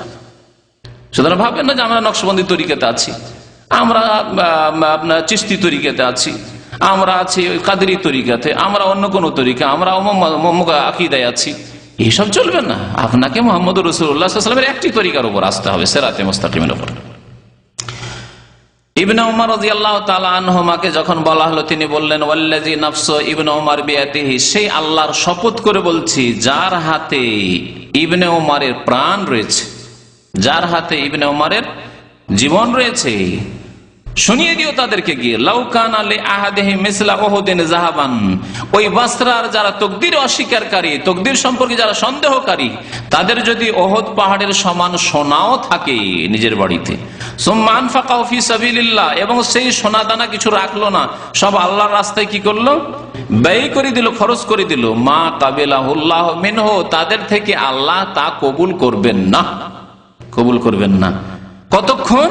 হাত্তা ইউমিনা বিল কদরে, যতক্ষণ পর্যন্ত তাকদীরের প্রতি ঈমান না নিয়ে আসবে। এই চারটি স্তর সহ যা আপনাদের সামনে শুরুতে শোনালাম, যাতে বুঝতে সুবিধা হয়। আল্লাহ পাক সবকিছুই জানেন, হ্যাঁ, আল্লাহ পাক রব্বুল আলামিন লিখে রেখেছেন, আল্লাহ পাক রব্বুল আলামিন ইচ্ছা করেন, তার ইচ্ছার বিরুদ্ধে হয় না, এবং আল্লাহ পাক রব্বুল আলামিন সবকিছুর সৃষ্টিকর্তা। সুম্মা ইস্তাদাল্লাহ, তারপরে দলিল হিসাবে, প্রমাণ হিসাবে পেশ করলেন বিকাউলিন নবী সাল্লাল্লাহু আলাইহি ওয়াসাল্লাম, নবী করিম সাল্লাল্লাহু আলাইহি ওয়াসাল্লাম থেকে দলিল নিলেন। কি দলিল পেশ করলেন? আল ঈমান। নবী সাল্লাল্লাহু আলাইহি ওয়াসাল্লাম জিবরাইলের হাদিস, প্রসিদ্ধ হাদিস রয়েছে, জিবরাইল আমিন আলাইহিস সালাতু ওয়াস সালাম এসে নবী সাল্লাল্লাহু আলাইহি ওয়াসাল্লামকে কয়েকটি প্রশ্ন করেছিলেন। তার একটি প্রশ্ন ছিল ঈমান সম্পর্কে। আখবিরনি আনিল ঈমান ইয়া রাসূলুল্লাহ, হে আল্লাহর রাসূল, আপনি ঈমান সম্পর্কে বলুন তো। মানুষের আকার ধরে এসে সাদা তবতবে কাপড় পরে এসে বসে গেছেন। লোকেরা ভাবলো যে কোনো আগন্তুক ব্যক্তি, অপরিচিত ব্যক্তি বাইরে থেকে এসেছে মদিনায়, হয়তো আল্লাহর নবীকে জিজ্ঞেস করছেন, সবাই শুনছেন, কেউ টের পাচ্ছেন না যে এটা জিবরাইল বা এটা কোনো ফেরেশতা। নবী সাল্লাল্লাহু আলাইহি ওয়াসাল্লাম উত্তরে বললেন, আল ঈমান আন তুমিনা বিল্লাহ, ঈমান হচ্ছে আল্লাহর প্রতি ঈমান নিয়ে আসবে তুমি, ওয়া মালায়েকাতি, আল্লাহর ফেরেশতাগণের প্রতি ঈমান নিয়ে আসবে, ওয়া কুতুবি, আল্লাহর কিতাব সমূহের প্রতি ঈমান নিয়ে আসবে, ওয়া রাসূলি, আল্লাহর রাসূলগণের প্রতি ঈমান নিয়ে আসবে, ওয়াল ইয়াউমিল আখির, পরকালের প্রতি ঈমান নিয়ে আসবে, ওয়া তুমিনা বিল কদরি খাইরি ওয়া শাররি, এবং তুমি ঈমান নিয়ে আসবে, বিশ্বাস করবে ভালো মন্দ তাকদীরের প্রতি। সুতরাং এর প্রতি যদি ঈমান না থাকে, পাঁচটি বিশ্বাস করলো, ছয় নম্বরটি বিশ্বাস করলো না, তাহলে আল্লাহ পাক তার ইবাদত বندگی ফরজ নফল কিছুই কবুল করবেন না। ওয়ান উবাদা ইবনে সামিত, উবাদা ইবনে সামিত রাদিয়াল্লাহু তাআলা আনসারী সাহাবী বলছেন, আন্নাহু ক্বালা লিবনিহি, তার এক ছেলেকে উপদেশ দিয়েছিলেন তিনি, ইয়া বুনাইয়া, হে বৎস, হে প্রিয় সন্তান, ইন্নাকা লান তাজিদা তা'মাল ঈমান, তুমি কখনো ঈমানের স্বাদ পাবে না। ঈমানের একটা স্বাদ আছে, ইসলামের স্বাদ আছে, নামাজের স্বাদ আছে, রোজা রাখার একটা স্বাদ আছে, খিদায় আছেন তারপরও স্বাদ আছে, হজ করে মেহনত পরিশ্রম করে শরীর মনে হচ্ছে ভেঙে চলে গেছে, তারপর একটা স্বাদ আছে, দান করার একটা স্বাদ আছে, চলে গেল টাকা, দান করলেন, আপনি দিয়ে দিলেন 10,000 20,000 1 লাখ টাকা দিয়ে দিলেন, টাকা গেল, কমে গেল, তাতে একটা স্বাদ আছে। প্রত্যেকটি ইবাদতের স্বাদ আছে, কিন্তু এই স্বাদ সবাই পায় না। বখিল সাদকা করে স্বাদ পায় না, কষ্ট হয়, আর যদি দিয়েও দেয় পরে আফসোস করে, এত টাকা চলে গেল। ওই রকমের নামাজ, যে ব্যক্তি সত্যি নামাজ পড়ার মতো নামাজ পড়ে, যেভাবে আল্লাহ এবং তার রাসূল নামাজ পড়তে বলেছেন, সেই খুশু আন্তরিকতার সাথে, নিষ্ঠা, যে শর্ত আর কান সহ, স্বাদ পায় না নামাজ পড়ে। যার ফলে নামাজ পড়ে আবার ছাড়ে, কখনো পড়ে কখনো পড়ে না, বা নামাজে ওই রকমের কোন রকমের তার উন্নতি নেই। বলছেন যে তুমি ঈমানের স্বাদ পাবে না অতক্ষণ পর্যন্ত, হাত্তা তা'লামা, যতক্ষণ পর্যন্ত তুমি তাকদীরের প্রতি ঈমান না নিয়ে আসবে। তাকদীরের প্রতি বিশ্বাস না থাকলে ঈমানের স্বাদ পাবে না। তাকদীরের প্রতি ঈমান থাকলে যখন আপনার উপর কোনো কষ্ট আসবে, তখন আপনি বলবেন আলহামদুলিল্লাহ, এটা আল্লাহর পক্ষ থেকে, আল্লাহ জানছেন। এটা মানুষ আল্লাহর উপর কোনো কিছু করে দিতে পারে না। সুতরাং যে আল্লাহ পাকের কাছে খবর আছে যে আমার উপর দুঃখ এসেছে, কষ্ট এসেছে, আমার চাকরি নেই, আমার কাজ নেই, আমার অভাব আছে, সে আল্লাহ আমার দোয়া শুনবেন। আল্লাহ পাক ইনশাআল্লাহ ইন্না মাআল উসরি ইউসরা, আল্লাহ সহজ করে দেবেন, কঠিনের পরে আল্লাহ পাক আসান করে দেবেন। কারণ আল্লাহ যখন দিয়েছেন আল্লাহ দূর করবেন। তারপর আল্লাহর পক্ষ থেকে এসেছেন, আল্লাহ তো আমার মাতা পিতার চাইতে বেশি দয়ালু, আরহামুর রাহিমিন, তিনি কি আমার জুলুম করবেন? তিনি আমাকে পরীক্ষা করছেন, অথবা আমার কোনো গুনার জন্য আমাকে সতর্ক সাবধান করছেন। সুতরাং আলহামদুলিল্লাহ, যা হয়েছে হয়েছে। দেখেন কিভাবে নিল একজন মুমিন মানুষ, যে তাকদীরের প্রতি ঈমান রাখে, এই বালা মুসিবত গুলিকে কত সুন্দর করে গ্রহণ করলো সাদরে, তাই না? কিন্তু যার তাকদীরের প্রতি ঈমান নেই, যেভাবে তাকদীরকে বুঝাইলাম, সে বালা মুসিবতে বিপদে পড়লে হাই হতাশের শেষ নেই, আফসোসের শেষ নেই, আক্ষেপের শেষ নাই, আর জীবন রাখবো না, আমার এই ছেলেই নাই তো আর জীবনে থেকে লাভ কি, আত্মহত্যা করে দেবো, ফসল বাণী সব বন্যায় ডুবে গেল, আর থেকে লাভ কি, আমার মাও গেল বাবাও গেল, একা আর বেঁচে থেকে লাভ কি, আত্মহত্যা করে দেবো, করছে না? আত্মহত্যা করছে। আর তাকদীরের প্রতি ঈমান নেই, যেভাবে আল্লাহ ঈমান নিয়ে আসতে বলেছেন, তারা আত্মহত্যা করছে, তারা অশান্তিতে থাকছে, তারা মানসিক পেরেশানিতে থাকছে, তাদের দুনিয়ায় জাহান্নাম, আখিরাতেও জাহান্নাম। অতক্ষণ পর্যন্ত ঈমানের স্বাদ পাবে না। এই লোকটি কিন্তু ঈমানের স্বাদ পাচ্ছে, কষ্টে আছে, বালা মুসিবতে, পেটে খাবার নেই, তারপরেও স্বাদ পাচ্ছে, নামাজ পড়ে স্বাদ পাচ্ছে, আলহামদুলিল্লাহ, আল্লাহ পাককে আমি রাজি করতে পেরেছি, আল্লাহ পাক আমার উপর খুশি আছে, আল্লাহ পাক আমার সম্পর্কে জানছে আমি কি হালতে আছি। হাত্তা তাআলামা, যতক্ষণ পর্যন্ত এই ইলম তোমার না হবে, এই বিশ্বাস না হবে, আন্নামা আসাবাকা লাম ইয়াকুন লিইখতিয়াকা, যেই বিপদ তোমার উপর এসেছে সেটা তোমাকে ভুল করার নয়, ভুল করতে পারে না। এমনটা হইতে পারে না যে তোমার উপর মুসিবত ভুল করে চলে এসেছে, অথবা তোমার উপর মুসিবত এসেছে এটা অন্য জায়গায় ভুল করে চলে যেতে পারে, এরকম হইতে পারে না। অন্যের মুসিবত তোমার উপর ভুল করে চলে আসেনি, আর তোমার মুসিবত অন্যকে ভুল করে চলে যেতে পারে না। তোমার উপর এটা লিখনি ছিল, আল্লাহ পাকের ইলমে আজল থেকে ছিল, এবং আল্লাহ পাক রব্বুল আলামিন ইচ্ছা করেছেন, আল্লাহ পাক এই সৃষ্টি করেছেন, এই বিপদ তখন হয়েছে। জি, এর নাম তাকদীর। তখন তুমি স্বাদ পাবে ইমানের। ওমা আখতাকা, আর যেটি তোমাকে মিস করে গেছে, ভুল করে গেছে, একটা দুর্ঘটনা হচ্ছিল আর দুর্ঘটনা হইতে হইতে একবারে বেঁচে গেলেন, কোন রকম বেঁচে গেলেন, এদিক সেদিক সবাই ক্ষয়ক্ষতি হয়েছে, অনেক কিছু হলো, কিন্তু মাশাআল্লাহ আপনি বেঁচে গেলেন। যে কোনো ক্ষেত্রে আপনি ভাববেন না যে আমি খুব চালাক চতুর তাই আমি বেঁচে গেলাম, আমি জেগেছিলাম আর ধরেছিলাম, অ্যাক্সিডেন্ট হয়েছিল, যারা সব ঘুমিয়েছিল, ঝিমাচ্ছিল, তন্দ্রায় ছিল, তারাই অ্যাক্সিডেন্ট হয়েছে, আমি বেঁচে গেছি। অনেকে এরকম করে না, ব্যাখ্যা করে না, পার্থিব ব্যাখ্যা করে, খবরদার না। ওমা আখতাকা, যা তোমাকে মিস করে গেছে, মানে যেই বিপদটা আস্তে আস্তে তোমার উপর আসেনি, লাম ইয়াকুন লিইউসিবাকা, সেটা তোমার উপর আসার নয়, আসতেই পারে না, কারণ সেটি তোমার ভাগ্যের নয়, অন্যের ভাগ্যের উপর ছিল, সেটা যার উপর ছিল তার উপর এসেছে। সামিআতু রাসূলুল্লাহ সাল্লাল্লাহু আলাইহি ওয়াসাল্লাম, তারপর বলছেন আল্লাহ রাসূল সাল্লাল্লাহু আলাইহি ওয়াসাল্লাম থেকে শুনেছি, ইয়াকুলু, তিনি ইরশাদ করেছেন, ইন্না আউওয়ালা মা খালাকাল্লাহুল কলম, নিঃসন্দেহে আল্লাহ পাক সর্বপ্রথম কলম সৃষ্টি করেছেন। আল্লাহ পাক প্রথম কি সৃষ্টি করেছেন? কলম সৃষ্টি করেছেন আল্লাহ পাক প্রথম। তাহলে বিদাতীদের কথা, হ্যাঁ, আউওয়ালা মা খালাকাল্লাহু নূরি, তাদের বিদাতি কথা, প্রথম নবীর নূর সৃষ্টি করেছেন। খ্রিস্টানরা ঈসা আলাইহিস সালামকে আব্দুল্লাহর জায়গায় ইবনুল্লাহ করে ফেললো। আল্লাহ বলছেন আব্দুল্লাহ, স্লেভ অফ গড, তাই না? আর এরা কি করে ফেললো? হ্যাঁ, সান অফ গড করে দিল, আল্লাহর পুত্র বানিয়ে ইবনুল্লাহ করে দিল। আর বিদাতি কবর পূজারী যারা নবীকে নূর বলে থাকে, তারা একবার হুবহু খ্রিস্টানদের বিজাতির অনুসরণ করে তাদের রাস্তা ধরে কি করলো? মুহাম্মদ রাসূলুল্লাহ কে আল্লাহ পাক বললেন আব্দুল্লাহ ওয়া রাসূলুহু, আশহাদু আল্লা ইলাহা ইল্লাল্লাহ ওয়া আশহাদু আন্না মুহাম্মাদান আবদুহু ওয়া রাসূলুহু। আল্লাহর বান্দা বললেন আল্লাহ পাক রব্বুল আলামিন, এরা বললেন না নূরুল্লাহ, আল্লাহর নূর বানিয়ে দিল, আল্লাহর আলো বানিয়ে দিল। একই রকম না? ওরা আব্দুল্লাহকে ইবনুল্লাহ বানিয়েছে, আর এরা আব্দুল্লাহকে নূরুল্লাহ বানিয়ে দিয়েছে। জি, কিয়ামত পর্যন্ত এরকম বহু জাতি আসবে, বিজাতিদের অনুকরণ করবে, বহু দল আসবে বিদাতীদের মধ্যে, মুসলিম সমাজে, যারা লা তাত্তাবিউনা সানানা মান কানা ক্বাবলাকুম, নবী সাল্লাল্লাহু আলাইহি ওয়াসাল্লামের ভবিষ্যৎবাণী, অবশ্যই অবশ্যই তোমরা হে মুসলিম বিজাতি তোমরা পদে পদে অনুসরণ করবে। এই পদে পদে অনুসরণ করেছে। নূর নাকি মানুষ, এই মর্মে একটি বিস্তারিত আমার বক্তব্য আছে, 1.5 ঘন্টার বক্তব্য আছে, ওই বিষয়ে অতিরিক্ত জানতে হলে সেখান থেকে জানতে পারবেন। সর্বপ্রথম আল্লাহ তাহলে কি সৃষ্টি করেছেন? কলম সৃষ্টি করেছেন। ফাকাল আল্লাহু উকতুব, তারপরে কলমকে আল্লাহ বললেন সম্বোধন করে, কলম তুমি লিখো, তুমি লিখো, লিখতে বলে। ফাকাল রব্বি ওমাযা আকতুব, কলম তো জানে না কি লিখতে হবে, কলম বলছে হে রব, হে আল্লাহ, ওমাযা আকতুব, আমি কি লিখবো? কাল, আল্লাহ পাক বলেন উকতুব মাকাদিরা কুল্লি শাই, প্রত্যেক বস্তুর, প্রত্যেক বিষয়ের তকদির লিখো। মাকাদির জমা, বহু বচন, তকদির লিখো প্রত্যেক বস্তুর, প্রত্যেক বস্তুর, শুধু মানুষের তকদির নয়, তাহলে জিনের তকদির, পাহাড়ের তকদির, যে পাহাড়, ওহদ পাহাড় কতদিন থাকবে, যে হিমালয় কতদিন থাকবে, তারপরে হ্যাঁ ওয়াইদাল জিবালু সুইয়ারাত, পাহাড় চলমান হয়ে যাবে, হ্যাঁ সমুদ্র কতদিন থাকবে, তারপর ওয়াইজাল বিহারু সুজ্জিরাত, আগুন লাগিয়ে দেওয়া হবে, উত্তাল করে দেওয়া হবে, সব ধ্বংস করে দেওয়া হবে। ওয়াইজাল আরজু মুদ্দাত ওয়ালকাত মা ফিহা ওয়া তাখাল্লাত ইযা যুলজিলাতিল আরজু জিলজালাহা, কতদিনের এই জমিনের বয়স আছে, তারপরে ভূমিকম্প শুরু হয়ে যাবে, জমিন ধ্বংস হয়ে যাবে। ইয়াউমা তুবাদদালুল আরজু গায়রাল আরজি, আল্লাহ পাক বলছেন জমিনকে ধ্বংস করে দিয়ে বদলিয়ে দেওয়া হবে, নতুন জমিন আল্লাহ সৃষ্টি করবেন, সেখানে হাসর হবে। আসসামাওয়াত, এইরকমই আসমান। তো এগুলি সব তকদির, এই জন্য কুল্লা শাই বলা হয়, শুধু মানুষের তকদির নয়, শুধু জিনের তকদির নয়, এইরকমই পশু পাখি সবকিছুর তকদির আছে। আপনার বাড়ি একটা ছাগল আছে, তারও একটা তকদির আছে যে কতদিন এই ছাগল বাঁচবে, হ্যাঁ, কার বাড়িতে জন্ম হবে, কতটি খাবে, কি খাবে, সব তকদির, এগুলি তকদির।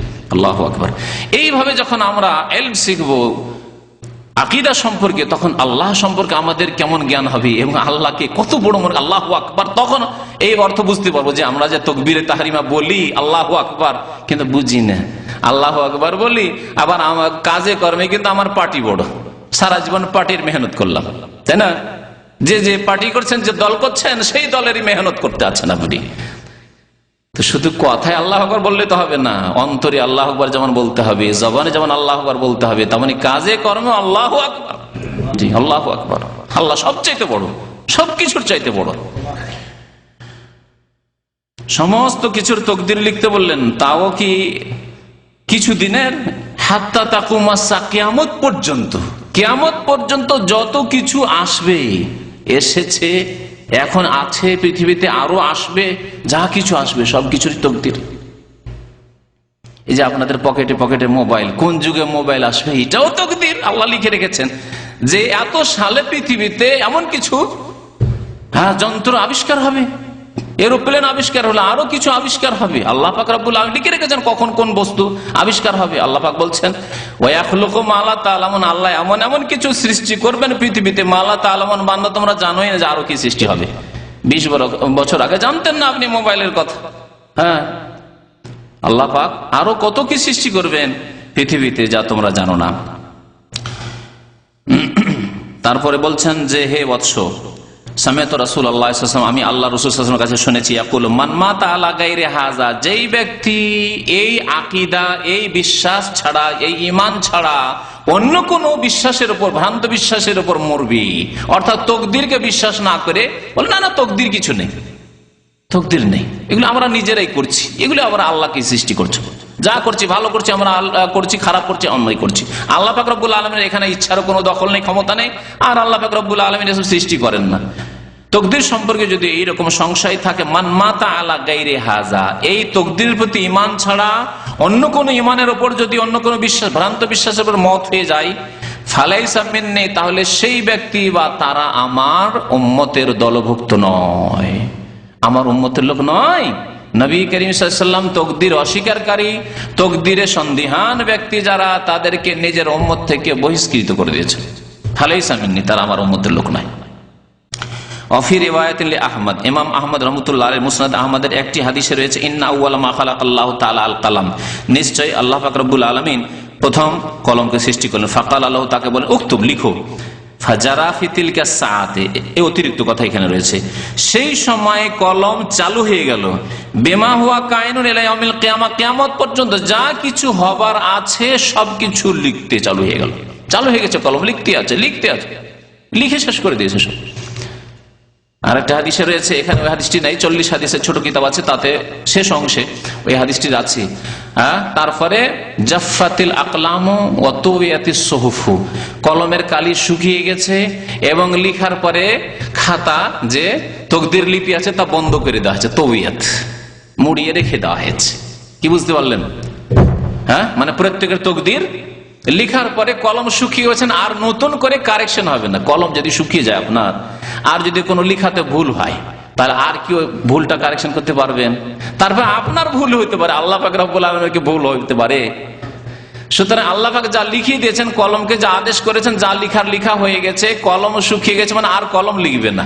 ব্যতিক্রম হবে না যে আপনার ভাগ্যে সন্তান নেই, ছেলে মেয়ে নেই, আর পীর বাবা দিয়ে দিল, এমনও কথা কিতাবে আছে যে বাবারে, কিতাবে আছে। আজকে বললাম বিদাতীদের তরিকায়, তাই না? তো বিদাতীদের এই পীরপন্থী কিতাবে আছে যে বাবারে, তোমার তকদির দেখলাম লৌহে মাহফুজ, আমি দেখতে পাচ্ছি কাশফ হয়ে গেছে, কিন্তু তোমার তকদিরের ছেলে মেয়ে নাই, তারপরে বাবা তোমার জন্য চেষ্টা করছি আমি, তারপর দিয়ে দিল পীর বাবা, তারপরে সন্তান দিয়ে দিল। আউযুবিল্লাহ, তকদিরের প্রতি ঈমান আছে? তারপরে কত বড় শিরক আর কুফরি, যে আল্লাহ লিখেননি, তাহলে আল্লাহর ইলম ভুল হয়ে যাচ্ছে, তাহলে না? এর চাইতে বড় কুফরি কিছু আছে? আল্লাহ যদি জানতেন যে না, কোন এককালে এক পীর আসবে আর সে দিয়ে দিতে পারে, কাশফে দেখে নিবে, তকদির এনে তারপরে ও দিয়ে দিতে পারবে, তাহলে আল্লাহ আগে থেকে লিখে রাখতেন। আল্লাহ জানেনই না তো, আউযুবিল্লাহ। তাদের আকীদা আল্লাহ জানেন না, জানলে কি আর ভুল হয়?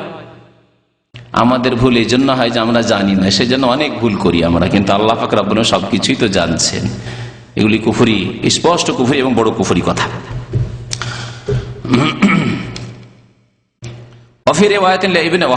ইবনে ওয়াহাব একটি রিওয়ায়াত করেছেন, কালা রাসূলুল্লাহ সাল্লাল্লাহু আলাইহি ওয়াসাল্লাম, আল্লাহ রাসূল সাল্লাল্লাহু আলাইহি ওয়াসাল্লাম বলেছেন, ফামাল্লাম ইউমিন বিল কদরি খাইরি ওয়াশ শাররি, যেই ব্যক্তি ভালো মন্দ তকদিরের প্রতি ঈমান নিয়ে আসলো না, বিশ্বাস করলো না, চারটি স্তরের কোন একটি স্তরকে বিশ্বাস করলো না, বলবেন না আগে চারটি স্তর, কিন্তু সবগুলিকে বিশ্বাস করলো না, অথবা দুটি বিশ্বাস করলো না, অথবা একটি স্তরকে বিশ্বাস করলো না, তিনটি মানে বাগিয়ে ওই শেষটা মানি না, এইভাবে তকদির বা সন্দেহ করলো। কি করে তকদির হইতে পারে? আমরা করছি, যা করছি আল্লাহ আবার কি লিখে রেখেছেন, যদি সন্দেহ করে তাহলে কি হবে? আহরাকাহুল্লাহ বিন্নার, আল্লাহ পাক তাকে জাহান্নামের আগুনে জ্বালাবেন।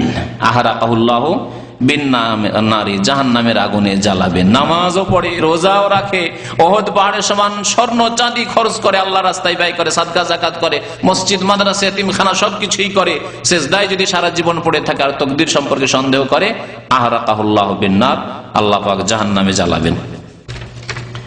অফিল মুসনাদ, মুসনাদ আহমদে এবং সুনানের কিতাবগুলিতে রয়েছে, ইবনু দাইলামি থেকে বর্ণনা করা হয়েছে, কালা আতাইতু উবাই ইবনে কাব, আর একটি আসার মানে রিওয়ায়াত সাহাবীর, উবাই ইবনে কাব রাদিয়াল্লাহু তাআলা আনহুর কাছে আসলেন, ফাকুলতু ফি নাফসি শাই, একজন এসে বলছে যে আমার মনে একটু সন্দেহ আছে তাকদীর সম্পর্কে, সংশয়, যে কেমন তাকদীর আল্লাহ লিখে রেখেছেন, কেমন কথা হলো, সংশয় সম্পর্কে। তাকদীর লিখে রেখেছেন, তাহলে আমল করে লাভ আছে? তাকদীর লেখা থাকলে তো লিখা আছে, জান্নাত না জান্নাত লিখা আছে, জাহান্নাম লিখাই আছে, একটা লিখা আছে। বলে না লোকের আজকাল অনেকে যে তাকদীর যদি লিখাই থাকে তাহলে আমার নামে যদি জান্নাত আল্লাহ লিখে রাখেন তাহলে জান্নাত আমার কে নিতে পারে, আর যদি জাহান্নাম লিখাই থাকে আমার নামে তো নামাজ রোজা করেই কি আর জাহান্নাম থেকে বাঁচতে পারবো? কারণ তাকদীর তো লিখাই আছে, ঠিক না? এই কথা যারা বলে তাদেরকে আমি বলি, দুনিয়ার ক্ষেত্রে আপনি এই কথা বলুন যে ভাগ্যে যদি সৌদি আরব লিখাই থাকে তো সৌদি আরব তো যাবো, পাসপোর্ট করার কি প্রয়োজন, ভিসা লাগাবার কি প্রয়োজন, এই লাখ লাখ টাকা দেওয়ার কি প্রয়োজন, আবার ঢাকা দূতাবাস এমবেসি যেতে হবে কি প্রয়োজন, শহরে যেতে হবে ভিড় ভাড়ে দরকার কি, গাড়িতে চড়ার দরকারটা কি, বাড়িতে বসে থাকি, থাকলেও আল্লাহ উড়িয়ে নিয়ে যে বসিয়ে দিবেন। সৌদি আরব করেননি তো, সবগুলি কাজ করে এসছে সৌদি আরব আসার জন্য, হ্যাঁ, রুজি রোজগারের জন্য যা লাগে সব করে এসছেন। তারপরে যারা শিক্ষিত হয়েছেন, পড়াশোনা করেছেন, এটাও দুনিয়া, দিনও হইতে পারে, দিনের শিক্ষা হইলে বা দিনের উদ্দেশ্য থাকলে। আপনি যদি বলতেন তাকদীরে যদি আমার আলেম হওয়া থাকে, হাফেজ কারি হওয়া থাকে, তাকদীরে যদি আমার ডাক্তার ইঞ্জিনিয়ার হওয়া থাকে তো হয়ে যাবে, আল্লাহ যদি লিখে রাখেন, আমার আবার স্কুলে যাওয়ার ভর্তি হওয়ার কি দরকার? 1 ক্লাস থেকে বাবা মাকে বলতেন, বা তখন অত বুদ্ধি ছিল না, তো মাধ্যমিকে এসে তো একটা বুদ্ধি হয়েছে, তখন এই বুদ্ধি খাটাইতেন, মা আব্বা কি বলেন, তাকদীরে থাকলে আমি ডাক্তার হয়ে যাব, দরকার নেই আপনার এত টাকা পয়সা খরচ করার দরকার নেই, আর আমারও এত মেহনত করার লেবার করার দরকার নেই, পরীক্ষা দেওয়ার দরকার নেই। করেছেন কেউ এরকম? কোন আধা পাগলই কাজ করবে না। দুনিয়ার ক্ষেত্রে কিন্তু আমরা তাকদীরের আশ্রয় নিই না, অবৈধ আশ্রয় নিই না। আমরা তাকদীরের কথা বিশ্বাসও রাখি, আবার মেহনত করি, পরিশ্রম করি। কত মেহনত করেছি, প্রত্যেকে মেহনত করেছে, মেহনত না করলে লাইসা লিল ইনসানি ইল্লা মা সা, মানুষ তাই পাবে, তাকদীরের দিকে ছুটে তাহলে পাবে, যদি সাই করে, দৌড় দেয়, কোশিশ করে, মেহনত করে তাহলে পাবে। যেই রকম মেহনত হবে সেই রকম ফল পাবে, ভালো মেহনত করলে ভালো ফল পাবেন, খারাপ মেহনত করলে খারাপ ফল পাবেন। তো যেমন দুনিয়ার ক্ষেত্রে আপনি তাকদীরকে হুজ্জত বানাচ্ছেন না, বরং মেহনত পরিশ্রম করছেন, ওই রকমই ধর্মীয় ক্ষেত্রে, ইবাদত বন্দেগীর ক্ষেত্রে আপনি মেহনত করেন, পরিশ্রম করেন, আপনি ফরজ আদায় করেন, নফল করেন, তাহাজ্জুদ পড়েন, ইশরাক পড়েন, দোহা পড়েন, নফল রোজা রাখেন, তারপরে আল্লাহর কাছে ভালো আশা করেন। এই ক্ষেত্রে একটি হাদিস একবারে ফয়সালা করে দিবে আপনাদের জন্য। এক সাহাবী এসে বলছেন, ইয়া রাসূলুল্লাহ, আপনি তাকদীরের কথা যখন বললেন, ফাফিমাল আমল, তাহলে আমল করে লাভ কি? যাহার হয়ে গেছে, কলম তো শুকিয়ে গেছে, আর আমল নামা তো বন্ধ করি, তাকদীর তো বন্ধ, তাকদীর লিপি যে লিখা আছে ওটা তো বন্ধ হয়ে গেছে, যা হওয়ার হয়ে গেছে, ফাফিমাল আমাল, তাহলে আমল করে লাভ কি? তখন নবী করিম সাল্লাল্লাহু আলাইহি ওয়াসাল্লাম কি বলেছিলেন? যে হ্যাঁ ঠিকই আছে তোমার কথা, এই কথা বলেছিলেন, যা হওয়ার একটা হয়ে গেছে তো থাক। কি বলেছিলেন? মালু, আমল করো, নামাজ পড়ো, রোজা রাখো, স্কুলে পড়ো, মাদ্রাসায় পড়ো, মেহনত করো, পরিশ্রম করো, আমল করো, চাকরি করো, বিদেশে যাওয়ার চেষ্টা করো, বিদেশে যেতে চাইলে মালু, আমল করো, কর্ম করো, ফাকুল্লুন মুয়াসসারুন লিমা খুলিকা লাহু, প্রত্যেকের জন্য সহজ করে দেওয়া হবে যার জন্য তাকে সৃষ্টি করা হয়েছে। আপনাকে বিদেশি রুজি রোজগারের জন্য যদি সৃষ্টি করা হয়ে থাকে, আপনার জন্য ওই রাস্তা সহজ করে দেওয়া হবে। আর যদি আপনাকে সেই জন্য সৃষ্টি না করে, আপনার তকদিরে না থাকে, তো মেহনত করলেন, এজেন্টকে টাকাও দিলেন, সব নিয়ে এজেন্টের অফিসই শেষ, নেই, সব নিয়ে চলে গেল। হ্যাঁ, বা ভিসা লাগার পরে এয়ারপোর্টে আসার পরে হার্ট অ্যাটাক হয়ে গেল। আমার এক পরিচিত ভাই ছিলেন, আমার যখন 18-19 বছর বয়স, সেই বছর দাওরা হাদিস ফারিগ হইলাম। সেই বছর আমি আমাদের এলাকায় দাওরা থেকে ফারিগ হইলাম, দাওরা হাদিস ফারিগ হইলাম বুখারী পড়ে। আর সে দেওবন্দ থেকে পড়ে আসলো, বাড়ি বাংলাদেশ দিনাজপুর, ছিল আমাদের মালদা ডিস্ট্রিক্টের লোক, বাংলাদেশ দিনাজপুরে তারা সেটেল হয়েছে। চাচাদের বাড়ি থেকে যাওয়া আসা করতো, ওদের চাচার গ্রামে আমি ফারিগ হয়েছি। তো পরিচিত মানুষ, যুবক মানুষ, এই বিয়ে করে মাত্র 6 মাস 1 বছর হয়েছে। আর দেওবন্দ থেকে ওই বছরই ফারিগ হয়ে ইচ্ছা অনেক, কত যে কল্পনা, দিনাজপুরে গিয়ে কাজ শুরু করব। আর যেই দিনাজপুরে গিয়ে কদম রেখেছে ফারিগ হয়ে, তারপরে অসুস্থ হয়ে পড়লো, পেটের রোগ, আর 6 মাসের মধ্যে সে ইন্তেকাল করলো। এর নাম তকদির। এখানে তকদির স্পষ্ট হচ্ছে। এই বলে আপনি আমল করেন, আপনি বেঁচে থাকবেন কি থাকবেন না, এত মেহনত করে পড়াশোনা করে লাভ কি, বাঁচবো কি বাঁচবো না যদি মরে যায়, এত মেহনত করে পরিশ্রম করে বিদেশে গিয়ে লাভ কি, যদি গিয়ে সৌদি আরবে কদম রাখতে যদি মরে যায়, এরকম বলবেন নাকি? কখনো বলবেন না। সুতরাং আপনি আমল করতে থাকেন, কর্ম করেন, মেহনত করেন, এলেম বাড়ান, আমল বাড়ান, আপনার জন্য আল্লাহ যদি রাখেন তকদিরে, তাহলে রাস্তা সহজ হয়ে যাবে, আপনি টার্গেটে পৌঁছে যাবেন।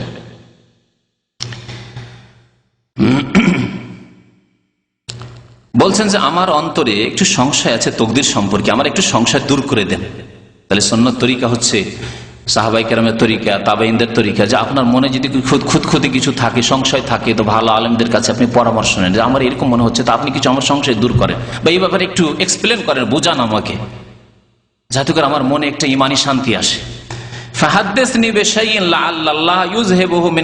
তাহলে আমাকে এমন কোন হাদিস বয়ান করেন, বর্ণনা করেন, যাতে আমার অন্তরে যে সংশয় রয়েছে তা আল্লাহ পাক দূর করে দেন। সংশয় সন্দেহ রয়েছে, যা দূর যেন হয়ে যায়। ফাকালা, তখন বললেন উবাই বিন কাব, লাউ আনফাকতা মিসলা উহুদিন যাহাবান, তুমি যদি উহুদ পাহাড়ের সমান স্বর্ণ যদি আল্লাহর রাস্তায় ব্যয় করো, মা কাবিলাহুল্লাহ মিনকে, আল্লাহ তোমার থেকে কবুল করবেন না। যেমন আব্দুল্লাহ বিন উমর রাদিয়াল্লাহু তাআলা হাদিস শুনাইলাম, বাসরা লোকদেরকে বলেছিলেন, তেমনি বললেন এখানে উবাই বিন কাব, হাত্তা তুমিনা বিল কদর, যতক্ষণ পর্যন্ত তুমি তকদিরের প্রতি ঈমান না নিয়ে আসবে, তকদিরের প্রতি বিশ্বাস না করবে। ওয়ালাউ মিত্তা আলা গায়রি হাযা, আর এই তকদিরের প্রতি বিশ্বাস বিহীন যদি মরে যাও, তকদিরের প্রতি বিশ্বাস করলে না, এই অবস্থায় যদি মরে যাও, লাকুনতা মিন আহলিন নার, তাহলে তুমি জাহান্নামের অধিবাসী হবে, জাহান্নামের অধিবাসী হবে। কাল ফাতাইতু আব্দুল্লাহ বিন মাসউদ, উবাই বিন কাবের কাছে জানা হয়ে গেল সাহাবীর কাছে। তারপর দেখি আব্দুল্লাহ বিন মাসউদের কাছে একটু ভালো কিছু শুনি, যদি কিছু শোনান উনি। তারপরে হুযায়ফা ইবনুল ইয়ামান রাসূলুল্লাহ সাল্লাল্লাহু আলাইহি সাল্লামের গোপন তথ্য তিনি মুখস্থ রাখতেন। গোপনে কিছু কথা, ভবিষ্যৎবাণী নবী সাল্লাল্লাহু আলাইহি ওয়াসাল্লাম করেছেন, বহু ভবিষ্যৎবাণী, সেগুলি হুযায়ফা রাদিয়াল্লাহু তাআলা ওই হাদিসগুলি মুখস্থ রাখতেন। একটি হাদিস আছে বুখারীতে, যে লোকেরা ভালো ভালো কথা জিজ্ঞাসা করতো, আমি শুধু নেগেটিভ দিক জিজ্ঞেস করতাম। লোকেরা ভালো ভালো দিক জিজ্ঞেস করতো, যে মুসলিম উম্মতের কি উন্নতি হবে, এই হবে, কি হবে, কি হবে, এগুলো আমি জিজ্ঞেস করতাম। মুসলিম উম্মাহ কি এরপরে আবার অধপতনে যাবে, ওদের কি আকীদা আমলে শিরক ঢুকবে, বিদআত ঢুকবে, নামাজ ছেড়ে দেবে, ইত্যাদি ভবিষ্যৎবাণী, ফিতনা হবে, কলহ হবে, বিবাদ হবে, মারামারি কাটাকাটি হবে, ইত্যাদি এসব জিজ্ঞেস করতাম। কি জন্য? মাখাফাতা ইউদরিকানি, এই ভয়ে, যে যাতে করে আমি ফিতনা থেকে, অনিষ্ট সার থেকে, খারাপ থেকে বাঁচতে পারি। নেগেটিভ জিজ্ঞাসা করতাম রাসূলুল্লাহ সাল্লাল্লাহু আলাইহি ওয়াসাল্লাম। তো অনেক রহস্যের কথা, গোপনীয় তথ্য, ভবিষ্যৎবাণীর কথা তিনি বর্ণনা করেছেন হাদিসে। এই হুযায়ফা ইবনে ইয়ামানকেও তকদির সম্পর্কে জিজ্ঞাসা করলেন। যায়েদ ইবনে সাবিত, যিনি কোরআনের কি ছিলেন? কাতেব ছিলেন, ক্লার্ক ছিলেন, কাতেবে ওয়াহি, কয়েকজন ওহী লিখতেন, তার মধ্যে শীর্ষস্থানীয় 1 নম্বরে হচ্ছেন যায়েদ ইবনে সাবিত রাদিয়াল্লাহু তাআলা আনহু। ফাকুল্লুহুম হাদাসানি, তারা সবাই, সমস্ত সাহাবায়ে কেরাম, কে? উবাই বিন কাব, আব্দুল্লাহ বিন মাসউদ, হুযায়ফা ইবনে ইয়ামান, যায়েদ ইবনে সাবিত, তারা সবাই আমাকে বর্ণনা করলেন বেমিসলি যালিকা, ওই রকমই হাদিস যেমন শোনালেন উবাই বিন কাব আনিন নবী সাল্লাল্লাহু আলাইহি ওয়াসাল্লাম, নবী করিম সাল্লাল্লাহু আলাইহি ওয়াসাল্লাম হতে। হাদিসটি সহিহ মুসনাদে আহমদে রয়েছে, মুসনাদে আহমদে কয়েক জায়গায় হাদিসটি রয়েছে, 5ম খণ্ডে রয়েছে। হাদিস নম্বর আবু দাউদ হচ্ছে 4699, ইবনে মাজাহ রয়েছে হাদিস নম্বর 77। রাওয়াহুল হাকিম ফি সহিহ, হাদিসটি ইমাম হাকিম তার কিতাব মুস্তাদরাক কে বর্ণনা করেছেন এবং হাদিসটি সহিহ। আল্লাহ পাক রব্বুল আলামিন যেন আমাদেরকে তাকদীর সম্পর্কে বোঝার এবং তার প্রতি যথাযথ ঈমান নিয়ে আসার তৌফিক দান করেন। আমাদের কারো মনে যদি কোনো রকমের সংশয় থাকে, আল্লাহ যেন সেই সংশয়, ওয়াসওয়াসা, কুমন্ত্রণা এগুলিকে দূর করে দেন, আমিন। মাসাইলে লেখক, সময় অল্প আছে সেজন্য এগুলি বয়ান করে দিই, যদিও কথাগুলি চলে এসেছে। বলছেন যে এই বিষয়গুলি যেগুলি উল্লেখ করা হলো বা হাদিসগুলি উল্লেখ করা হলো, এর দ্বারা বোঝা গেল যে তকদিরের প্রতি ঈমান হচ্ছে ফরজ। বায়ান ও ফারজিল ঈমান বিল কদর, তকদিরের প্রতি ঈমান নিয়ে আসা ফরজ। বায়ান ও কাইফিয়াতুল ঈমান বিহি, তকদিরের প্রতি ঈমান কেমন ভাবে নিয়ে আসতে হবে তা বর্ণনা করা হলো। বিশেষ করে আমি যে 4টি স্তরে ভাগ করে দিলাম, ওলামারা যেভাবে করেছেন, তা আপনার জন্য স্পষ্ট যে এইভাবে আপনাকে তকদিরের প্রতি ঈমান নিয়ে আসতে, বিশ্বাস করতে হবে। তৃতীয় বিষয় বলছেন ইহবাত আমালে মান লাম ইউমিন বিহি, কেউ যদি তকদিরের প্রতি ঈমান না নিয়ে আসে তাহলে তার আমল বিনষ্ট হয়ে যাবে, আমল ধ্বংস হয়ে যাবে। বললেন না যে তোমার উহুদ পাহাড় সমান স্বর্ণ চাঁদি দিনার দিরহাম আল্লাহ কবুল করবেন না যদি তোমরা তকদিরের প্রতি ঈমান না নিয়ে আসো। 4 নম্বর, থামেন প্রশ্ন। বলছেন যে নবী সাল্লাল্লাহু আলাইহি সাল্লাম বলেছেন যে কেউ ঈমানের স্বাদ পাবে না হাত্তা ইউমিনা বিহি, যতক্ষণ তকদিরের প্রতি ঈমান না নিয়ে আসবে। উবাদা ইবনে সামিত রাদিয়াল্লাহু তাআলা হাদিসটি বর্ণনা করেছেন। তারপরে তিনি নবী সাল্লাল্লাহু আলাইহি ওয়াসাল্লামের হাদিস আউয়াল মা খালাকাল্লাহুল কালাম বয়ান করেছেন। তো ঈমানের স্বাদ পেতে হলে তকদিরের প্রতি ঈমান নিয়ে আসতে হবে। 5 নম্বরে বলছেন যে আল্লাহ পাক সর্বপ্রথম কি সৃষ্টি করেছেন তাই এই হাদিস দ্বারা জানলাম। কি জানলাম? আল্লাহ পাক প্রথম কলম সৃষ্টি করেছেন। আপনাদেরকে প্রশ্ন করি, কলমের আগে আর কিছু ছিল না? আল্লাহ পাকের আরশ ছিল না? ছিল না, আল্লাহ পাকের আরশ ছিল। কারণ আরেকটি হাদিস আছে, হাদিসটি আপনাদেরকে শোনাই। হাদিসটি বুখারীতে হাদিস রয়েছে, কাদ্দার আল্লাহ মাকাদির আল খালকি, সৃষ্টি জগতের তকদিরকে আল্লাহ সুপরিমিত করেছেন বা নির্ধারিত করেছেন, লিখেছেন। কাবলা আন ইয়াখলুকাস সামাওয়াতি ওয়াল আরযা, আসমান জমিন সৃষ্টি করার পূর্বে, কতদিন পূর্বে? বিখামসিনা আলফা সানাতিন, 50,000 বছর পূর্বে। তাহলে আসমান জমিন সৃষ্টির 50,000 বছর আগে তকদির লিখছেন, মানে কলম সৃষ্টি হয়ে কলম তকদির লিখছে। তখন কি অবস্থা ছিল? বলছেন ওয়াকানা আরশুহু আলাল মা, তাহলে আসমান জমিন তো ছিলই না, আসমান জমিন তো আরো পরে হচ্ছে, কলমের উপরে। ওয়াকানা আরশু, যেই সময় তকদির লেখা হয় তখন আল্লাহর আরশ ছিল আলাল মা, পানির উপর। তাহলে আল্লাহর আরশ কলমের আগে সৃষ্টি হয়েছে। আচ্ছা, পানির উপর যখন আরশ ছিল তাহলে পানি ছিল, পানি সৃষ্টি ছিল। এখন কেমন ছিল আরশ, কেমন যেমন জানি না, আমার পানি কেমন ছিল, কোথায় ছিল? আজ পানি আছে সমুদ্রে বা নদীতে, খাল বিলে পানি আছে, তো জমিন আছে। তখন জমিন ছিল না, আসমান ছিল না, কিন্তু পানি ছিল। কেমন ছিল আল্লাহু আলাম। এটি হচ্ছে ঈমান। যে সম্পর্কে আল্লাহ জানাননি, রাসূলুল্লাহ সাল্লাল্লাহু আলাইহি ওয়াসাল্লাম জানাননি, সে সম্পর্কে কি বলতে হবে? আল্লাহ ভালো জানেন। খুব সহজ ভাষায় বলছে, আলিফ লাম মিম। ওলামারা তাফসীর করতে গিয়ে কি পড়েন? আল্লাহু আলাম। জালালাইন পড়ুন, আল্লাহু আলাম বিমুরাদিহি বিযালিকা। আল্লাহ যে কি উদ্দেশ্য করেছেন আলিফ লাম মিম দিয়ে, আল্লাহ ভালো জানেন সম্পর্কে, জানি না, যা জানানো হয়নি। এতটুকু যথেষ্ট যে আমাদের ঈমান আল্লাহ পরীক্ষা করেছেন, আল্লাহর কিতাবে আছে, আমরা ঈমান রাখি এর উপর। আমাদের আমলী জীবনের সাথে, কর্মজীবনের সাথে আলিফ লাম মিমের কোনো সম্পর্ক নেই, সুতরাং আমাদেরকে জানাননি। যেটা আমাদের বিশ্বাসের সাথে, ঈমানের সাথে সম্পর্ক, কর্মজীবনের সাথে সম্পর্ক, সেটা আমাদেরকে ব্যাখ্যা করে জানানো হয়েছে।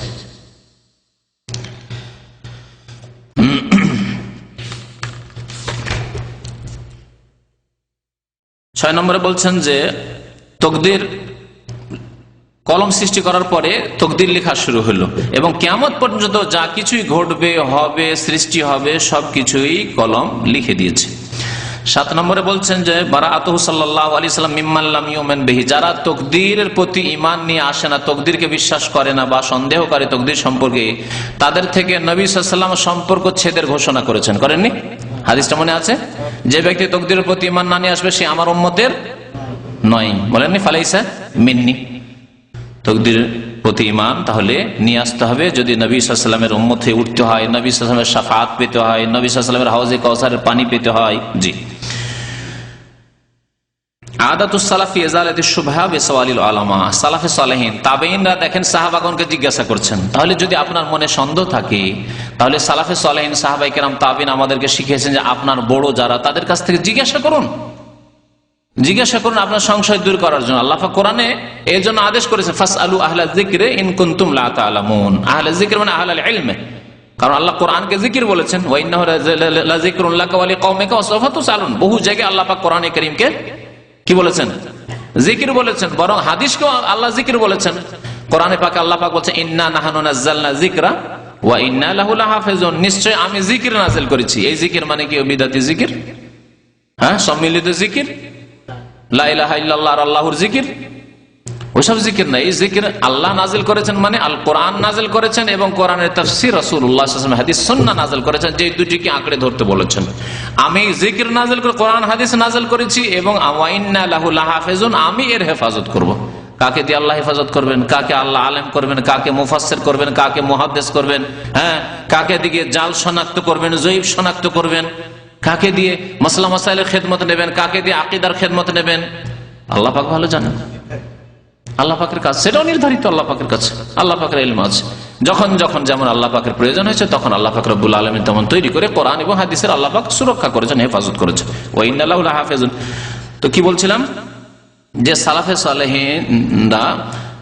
সালেহিনেরা জিজ্ঞাসা করে সংশয় দূর করে নিতেন। এই আদেশ কোরআন আল্লাহ পাক করেছেন ফাসআলু আহলা যিকরি, অর্থাৎ তোমরা কোরআন এবং হাদিসের পণ্ডিতদেরকে জিজ্ঞাসা করে নাও ইন কুনতুম লা তা'লামুন, তোমাদের জানা না থাকলে, তোমাদের জানা না থাকলে। তার সাথে আল্লাহ তারপরের আয়াতে বলেছেন বিল বাইয়িনাতি ওয়াজ জুবুর, দলিল প্রমাণ সহ, অন্ধভাবে না। কারণ অনেক সময় অন্ধ হয়ে গেলে, আপনি একবার অন্ধ ভক্ত যদি হয়ে যান তাহলে ধোঁকা দিতে পারেন। সেজন্য আমি বলি যে ভাত টিপা করে একটু টিপে নেন, যে আপনার ভাতগুলি সিদ্ধ হয়েছে কি হয় না। দু তিনটে ভাত টিপে দেখছেন না, হ্যাঁ, একটু চেপে চেপে দেখছেন, দিয়ে ভাবলেন হ্যাঁ পুরো ভাতটা হয়ে গেছে, 1 কিলো চালের ভাত বা 10 কিলো চালের ভাত হয়ে গেছে। তো ওই রকমই ভালো আলেম কিনা, কোরআন সুন্নাহর আলেম কিনা, 2-3-4টি মাসলা যদি আপনি একটু তাহকিক তদন্ত করেন যে এগুলি যুক্তিযুক্ত কোরআন হাদিস থেকে বলছেন না আমাকে ধোঁকা দিচ্ছেন, জানি না বিদাতের দিকে নিয়ে যাচ্ছেন, 2-3-4টা মাসলা একটু যদি আপনি একটু রিসার্চ করে নেন, তাহলে আপনার আস্থা মোটামুটি হয়ে যাবে, না কথা ঠিক বলছেন, দেখেছি চেক করে। তারপরে ওলামায়ে কেরাম মানুষের সংশয় দূর করেছেন, সাহাবায়ে কেরামরা যেমন দূর করেছেন, যারা এসে জিজ্ঞাসা করেছে। আব্দুল্লাহ ইবনে উমরকে বাসরার লোকেরা যখন জিজ্ঞাসা করলো, তা দূর করলেন।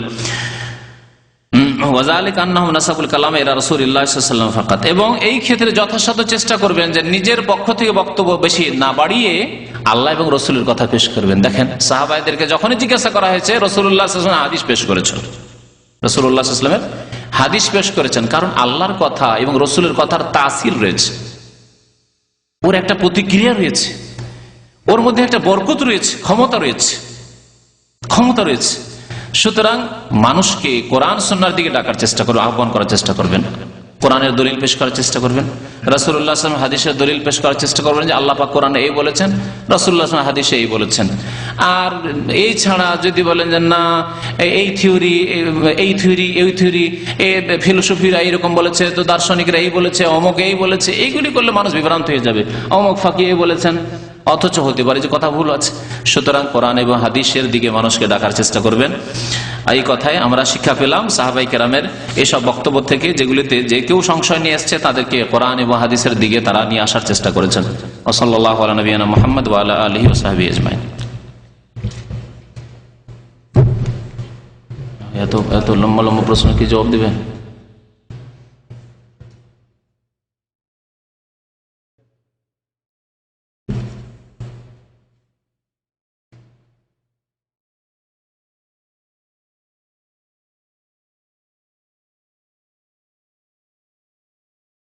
নামাজে ভুল হলে অনেককে দেখেছি ডান দিকে সালাম ফিরি 1 সিজদা দেয়, অনেকে 2 সিজদা দেয়। ডান দিকে সালাম ফিরি সিজদা দিল, তারপরে মানে বাম দিকে সালাম ফিরল না নাকি? ডান দিকে সালাম ফিরে, এটা তরিকা দেশি তরিকা, তাই না? দেশেই তরিকা রয়েছে, কোনো প্রমাণ নেই। হয় সিজদা সহ কাবলা সালাম আছে, না হয় বাদা সালাম আছে।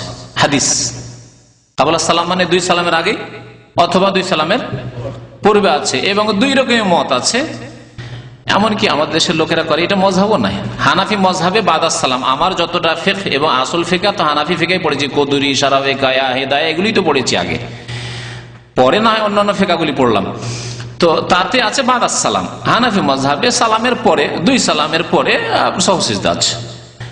শাফি বা অন্যান্য মজহাবে কাবলা সালাম আছে, আর কিছু মাযহাবে আছে যে কাবলা সালাম বাদা সালাম দুই রকমই আছে। যদি ঘাটতি হয়, হ্যাঁ ঘাটতি হয়ে গেছে যেহেতু, তখন কাবলা সালাম করেন। আর যদি বাড়তি হয়ে যায়, বেশি করেছেন আপনি, ভুলটা বেশি, তাহলে তখন বাদা সালাম, সালামের পরে সেজদাগুলি করেন। এইভাবে ইখতিলাফগুলি রয়েছে, কিন্তু হয়ে যাবে। আপনি সালামের আগেও যদি সেজদা সহ করেন তবু হয়ে যাবে, সালামের পরেও যদি সেজদা সহ করেন তবু ইনশাআল্লাহ তাআলা হয়ে যাবে।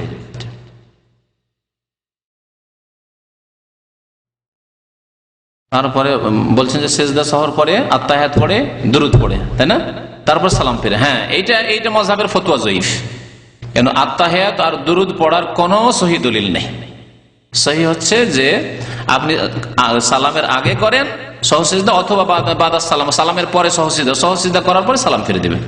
সহসিজদার পরে আর আত্তাহিয়াত দুরুদ শরীফ পড়া কোনো সহি হাদিস নাই। এই মর্মে যতগুলি দলিল আছে সবগুলি জয়ীফ।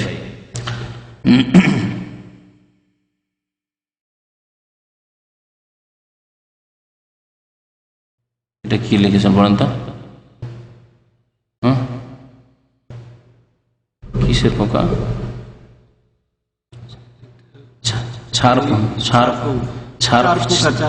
চার তো আর পোকা হয় না, ছাড় পোকা হয়। লিখবেন বলতো আমি পড়বো কি? শুদ্ধ লিখেন কমপক্ষে।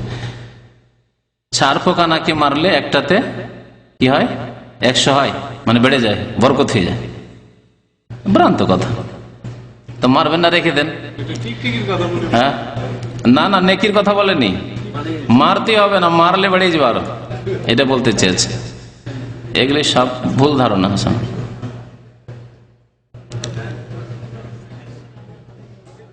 তারপরে আবার কি প্রশ্ন করেছেন?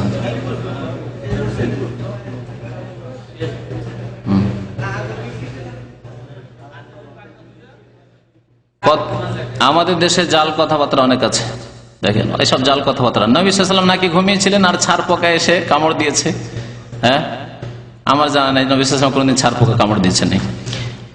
তখন তিনি উঠে ফজর নামাজ পড়েছেন। আপনিও করেন ওইরকমই, আপনিও করেন, কিন্তু এগুলি ভ্রান্ত কথা, ভ্রান্ত কথা। নবী সাল্লাল্লাহু আলাইহি ওয়াসাল্লামকে ছাড় পোকা কামড় দিয়েছেন এমন কথা হাদিসে নেই আমার জানা পর্যন্ত, আমার ইলমে। এবং নবী সাল্লাল্লাহু আলাইহি ওয়াসাল্লাম ছাড় পোকা মারেননি, নামাজ পড়তে চলে গেছেন। এই সব কথা বানানো কথা কোথা থেকে পেয়েছেন আল্লাহ পাক জানেন। কারেকশন করে ডিলিট করতে হবে।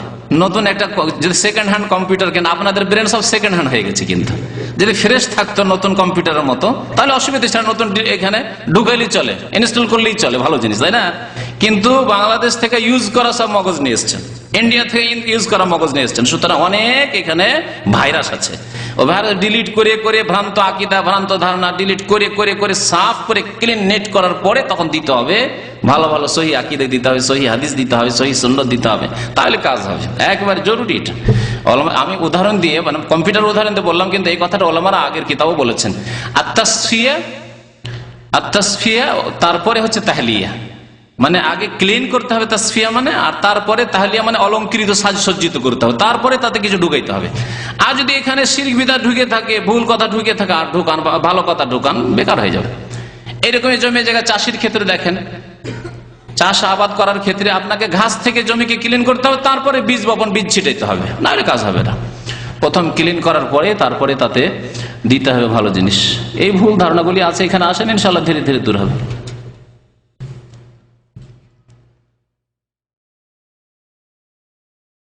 এক ভাই বলছেন, আমার মা ও বাবা অসুস্থ এবং আমার স্ত্রী 8 মাসের গর্ভবতী। আল্লাহ পাক রব্বুল আলামিন যেন আসান করেন, সুস্থ করেন। আল্লাহ পাক রব্বুল যেন সহি সালামতে রাখেন। আল্লাহ পাক রব্বুল আলামিন যেন রুজিতে বরকত দান করেন, ছেলে মেয়েতে বরকত দান করেন। আল্লাহ পাক হেফাজত করেন সবার। বড় পড়ে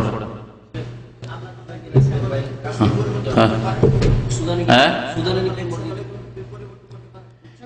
তকদির ওলামারা বলেছেন যে 2 রকমের তকদির, যেগুলি অকাট্য আল্লাহর ফায়সালা, তাকদিরে মুবরাম যারা ভাগ করেছেন, আমাদের দেশের ভালো আলেমরা এইভাবে ভাগ করেছে। অকাট্য তকদির বলা যেতে পারে এইভাবে ভাগ করে।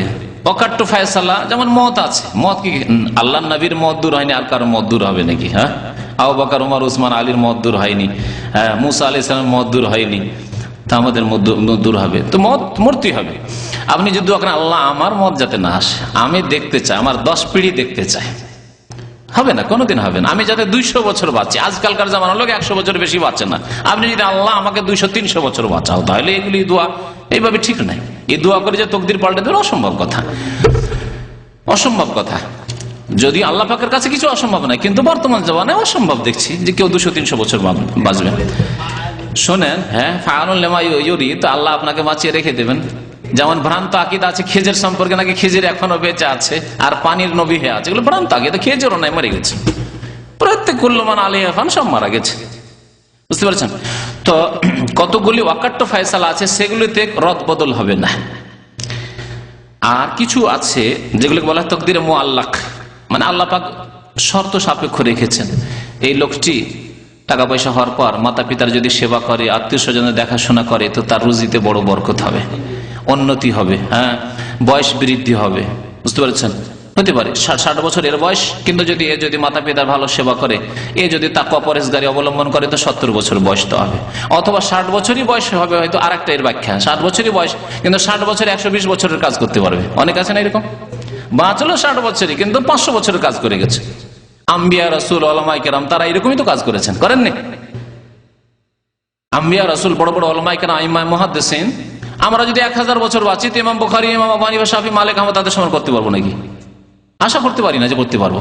কিন্তু তারা হয়তো 50-60 বছর, 70 বছর বেঁচেছেন। আমি মাঝে মাঝে উদাহরণ বলি, আমি গত সপ্তাহে বলছিলাম ভাইদেরকে, ইমাম নওয়াবী রহমতুল্লাহ আমার বয়সে ইন্তেকাল করেছেন, 45 বছর বয়স আমার। 45 বছর বয়সে ইমাম নওয়াবী রহমতুল্লাহ এর ইন্তেকাল হয়েছে। তার হাদিসের কিতাব আছে, ফিকহের কিতাব আছে, উসুলে ফিকহের কিতাব আছে, বহু কিতাব আছে তার। এ হচ্ছে বরকত। অল্প বয়সে অনেক কাজ করে ফেললেন আপনি, দিনের ক্ষেত্রে, দুনিয়ার ক্ষেত্রে। শুধু দিনের ক্ষেত্রে না, দুনিয়ার ক্ষেত্রে। আপনার সমান বয়স, আপনার ক্লাসমেট, আপনার আপন ভাই, আপনার বড় ভাই কিছুই করতে পারেনি, বেচারা ছেলে মেয়ে পেরেশান আছে, আপনার সুখের শেষ নাই। হালাল রিজিক আল্লাহ পাক চারিদিক খুলে দিয়েছে। হয়তো আপনার ভালো কাজ আপনি কিছু করেছেন, অথবা আল্লাহ আপনাকে পরীক্ষা করেছেন দিয়ে। ভালো কাজ না করে আল্লাহ দিতে পারেন, পরীক্ষা করেছেন আপনাকে দিয়ে। তো কথা হচ্ছে যে তকদির ভালো করার জন্য নেক আমল, সাদকা খেরাত করা, আত্মীয় স্বজনদের দেখাশোনা করা, এগুলি হাদিসে রয়েছে। সুতরাং এগুলো আপনি করে যাবেন। এগুলি হচ্ছে মাধ্যম। আমার তকদিরকে ভালো করব, আমার তকদিরকে সুন্দর বানাবো, সেই জন্য আমি এই নেক আমলগুলি করে আমার তকদির সুন্দর করার চেষ্টা করব। কিন্তু যেগুলি ওয়াকাট্ট আল্লাহর ফয়সালা আছে, সেটা রদ হবে না। যদি কারো ফয়সালে আল্লাহ পাক লিখেই রাখেন আজল যে এই লোকের অ্যাক্সিডেন্টাল মত হয়, বড় বড় আলেমদের অ্যাক্সিডেন্ট হয়ে মত হচ্ছে, তো কি খারাপ নাকি? খারাপ না, সেইটাই তার মত, আল্লাহ পাক লিখে রেখেছেন, সেটা খণ্ডন হলো না। হুসাইন রাদিয়াল্লাহু তাআলা যদি শাহাদাতের মত হয়, এরকম পানি বন্ধ করে দেওয়া তার জন্য, ওসমান রাদিয়াল্লাহু তাআলা যদি অবরোধ করে এরকম শাহাদাত হয়, তাহলে আরো কার ভাগ্যবান, তার এই দিক দিয়ে ভাগ্যবান। কিন্তু যে যা ভাগ্যে আছে এরকম দুর্ঘটনা বা ঘটনা হওয়ার, সেটা ঘটবে। অকাট্য ফয়সালা। তারা কি দোয়া করতে কোনো ত্রুটি করেছেন নাকি আল্লাহ পাকের কাছে? হ্যাঁ, আপনি কি মনে করেন যে আপনি ইস্তেখারা করি আর হুসাইন রাদিয়াল্লাহু তাআলা ইস্তেখারা করেননি যাওয়ার জন্য? যখন ইরাকের জন্য যাচ্ছেন অবশ্যই করেছেন, কিন্তু আল্লাহ পাক ভালো জানেন তার জন্য যেটা ফয়সালা করেছেন, তাতে আল্লাহ পাক ভালো হিকমত জানেন কি জন্য ফয়সালা করেছেন। আল্লাহ পাকের এই ফয়সালা ছিল, যেখানে হওয়ার ছিল হয়েছে।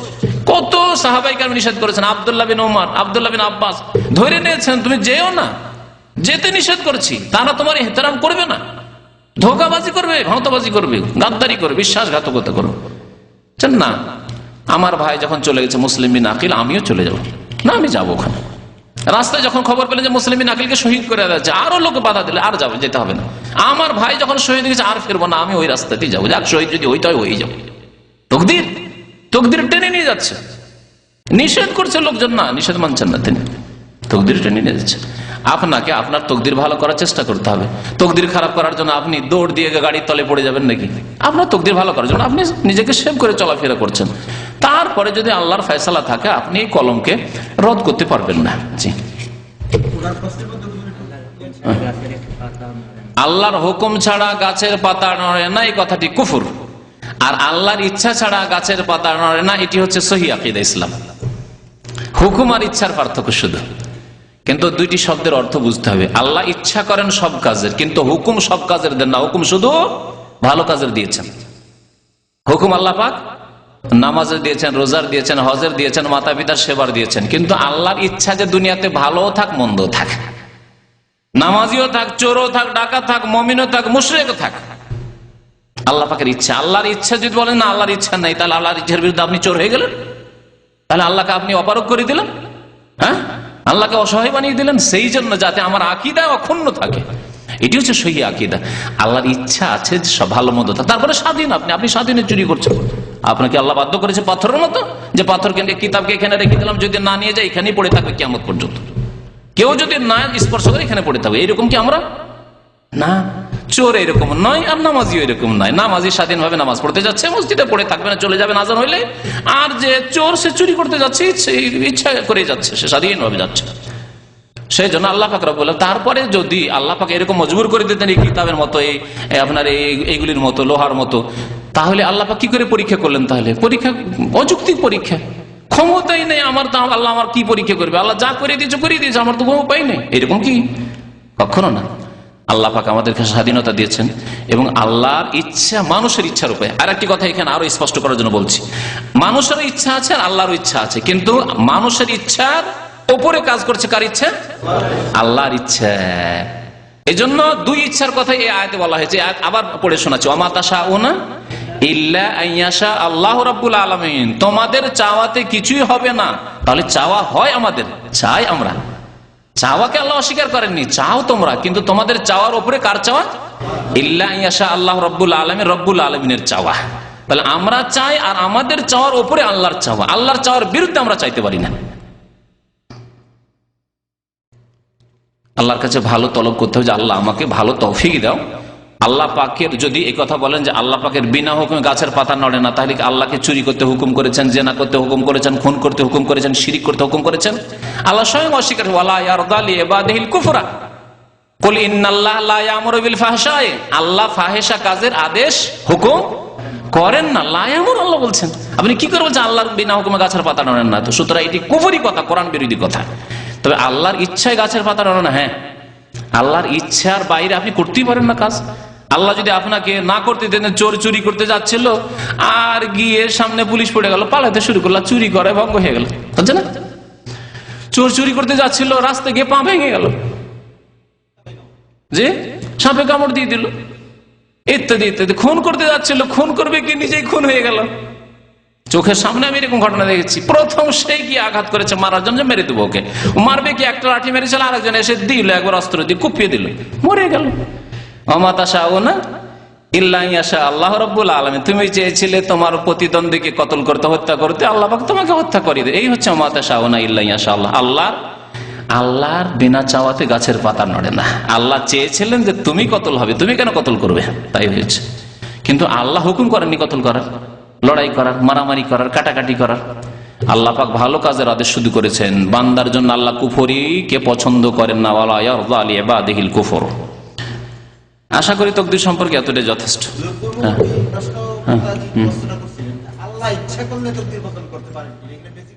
হ্যাঁ, ইচ্ছা করলে বদল করতে পারেন, ইচ্ছা করলে সব বদল করতে পারেন। আল্লাহ সর্বশক্তিমান। আল্লাহর যে 99টি নামের মধ্যে রয়েছে, তার মধ্যে কাদির রয়েছে, সর্বশক্তিমান তিনি। কিন্তু আল্লাহ পাক যেহেতু জানেন যে এটি হবে, যেটা অকাট্য লিখে রেখেছেন সেটাই। তবে আল্লাহ পাক কিছু কিছু, যেমন বললাম, কিছু কিছু ক্ষেত্রে যে হাদিসগুলি রয়েছে যে কেউ যদি বয়স বৃদ্ধি করতে চায়, রুজির বরকত চায়, তো ফালিয়াসাল রাহিমাহু, আত্মীয়দের সাথে সুসম্পর্ক রাখো, মাতা পিতার সেবা করুক, রুজিতে বরকত হবে। সুতরাং এটা করবেন। কেউ যদি বালা মুসিবত থেকে উদ্ধার পেতে চায়, রক্ষা পেতে চায়, তাহলে সাদকা করুক। বাদেরু বিসাদাকা, তোমরা বেশি বেশি সাদকা করো। ফাইনাল বালা লা ইয়াতাখাত্তাহা, কারণ বালা মুসিবত নাযিল হতে পারে না। সাদকা হচ্ছে যে বাড়িতে, দান খেরাত হচ্ছে যে পরিবেশে, যে সমাজে, সেখানে বালা মুসিবত আসতে পারবেন। তাহলে বোঝা গেল যে বালা মুসিবত দূরে থাকবে। এগুলো হচ্ছে ওসিলা, মাধ্যম, বাঁচার নেক আমল। আপনি এগুলো অবশ্যই অবলম্বন করুন। জি,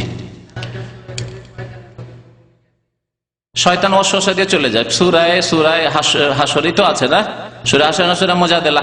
হ্যাঁ, যখন কাল শাইতান লিল ইনসান উকফুর, শয়তান বলে কুফরি কর। ফালাম্মা কাফারা, যখন কুফরি করে দেয় মানুষ, কালা ইন্নী বারিউম মিনকা, আমার তোমার সাথে কোনো সম্পর্ক নেই। ইন্নী আখাফুল্লাহ রাব্বুল আলামিন, যাও তুমি জাহান্নামে যাও। তোমাকে আমার পরামর্শ দেওয়া, পরামর্শ দিয়েছিলাম, তুমি শুনলে কেন? বুঝলেন? তো শয়তান ওই রকমই ওয়াসওয়াসা দেয়, ভিতর ভিতর দেয়, আর মানুষ শয়তান সামনাসামনি দেয়। এই যাবি ফিল্ম দেখবি, এই অমুক জায়গায় মহিলা আছে রে, যাবি, বন্ধু এসে বলছে।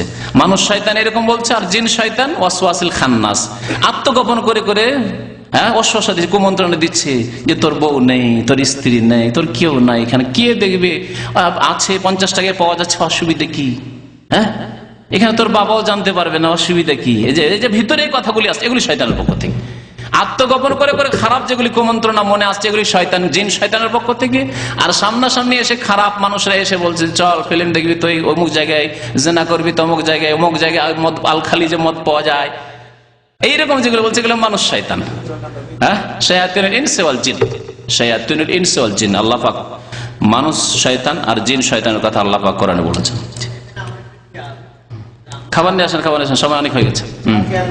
হ্যাঁ বলেন, ঠিক আছে, খাবার নিয়ে আসেন। ওই পিছনে ভাইরা খুলেন, দরজা খুলেন।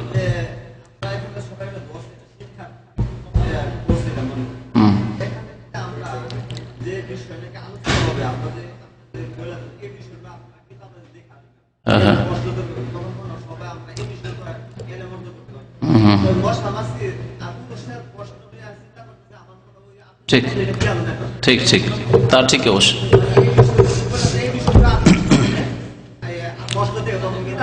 আজকালকার জামানায় মাদ্রাসার পড়াও এত দুর্বল হয়েছে, মাদ্রাসার পড়া বলছি আলিয়া কওমি, যে মাদ্রাসার ছাত্র এরকম প্রস্তুতি নিয়ে আসে না, অথচ মাদ্রাসার ছাত্রদের প্রস্তুতি নিয়ে আসা উচিত ছিল।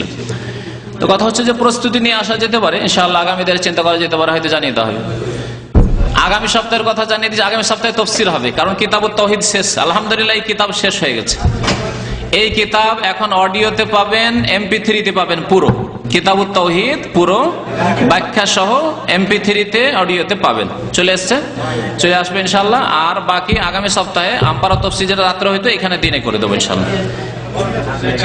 একবার প্রশ্ন করছে ফারায়েজ সম্বন্ধে, ওনার বাবা মারা যাওয়ার পূর্বে তার এক বোনকে 3 কেদার জমি রেজিস্ট্রি করে দিয়েছিল।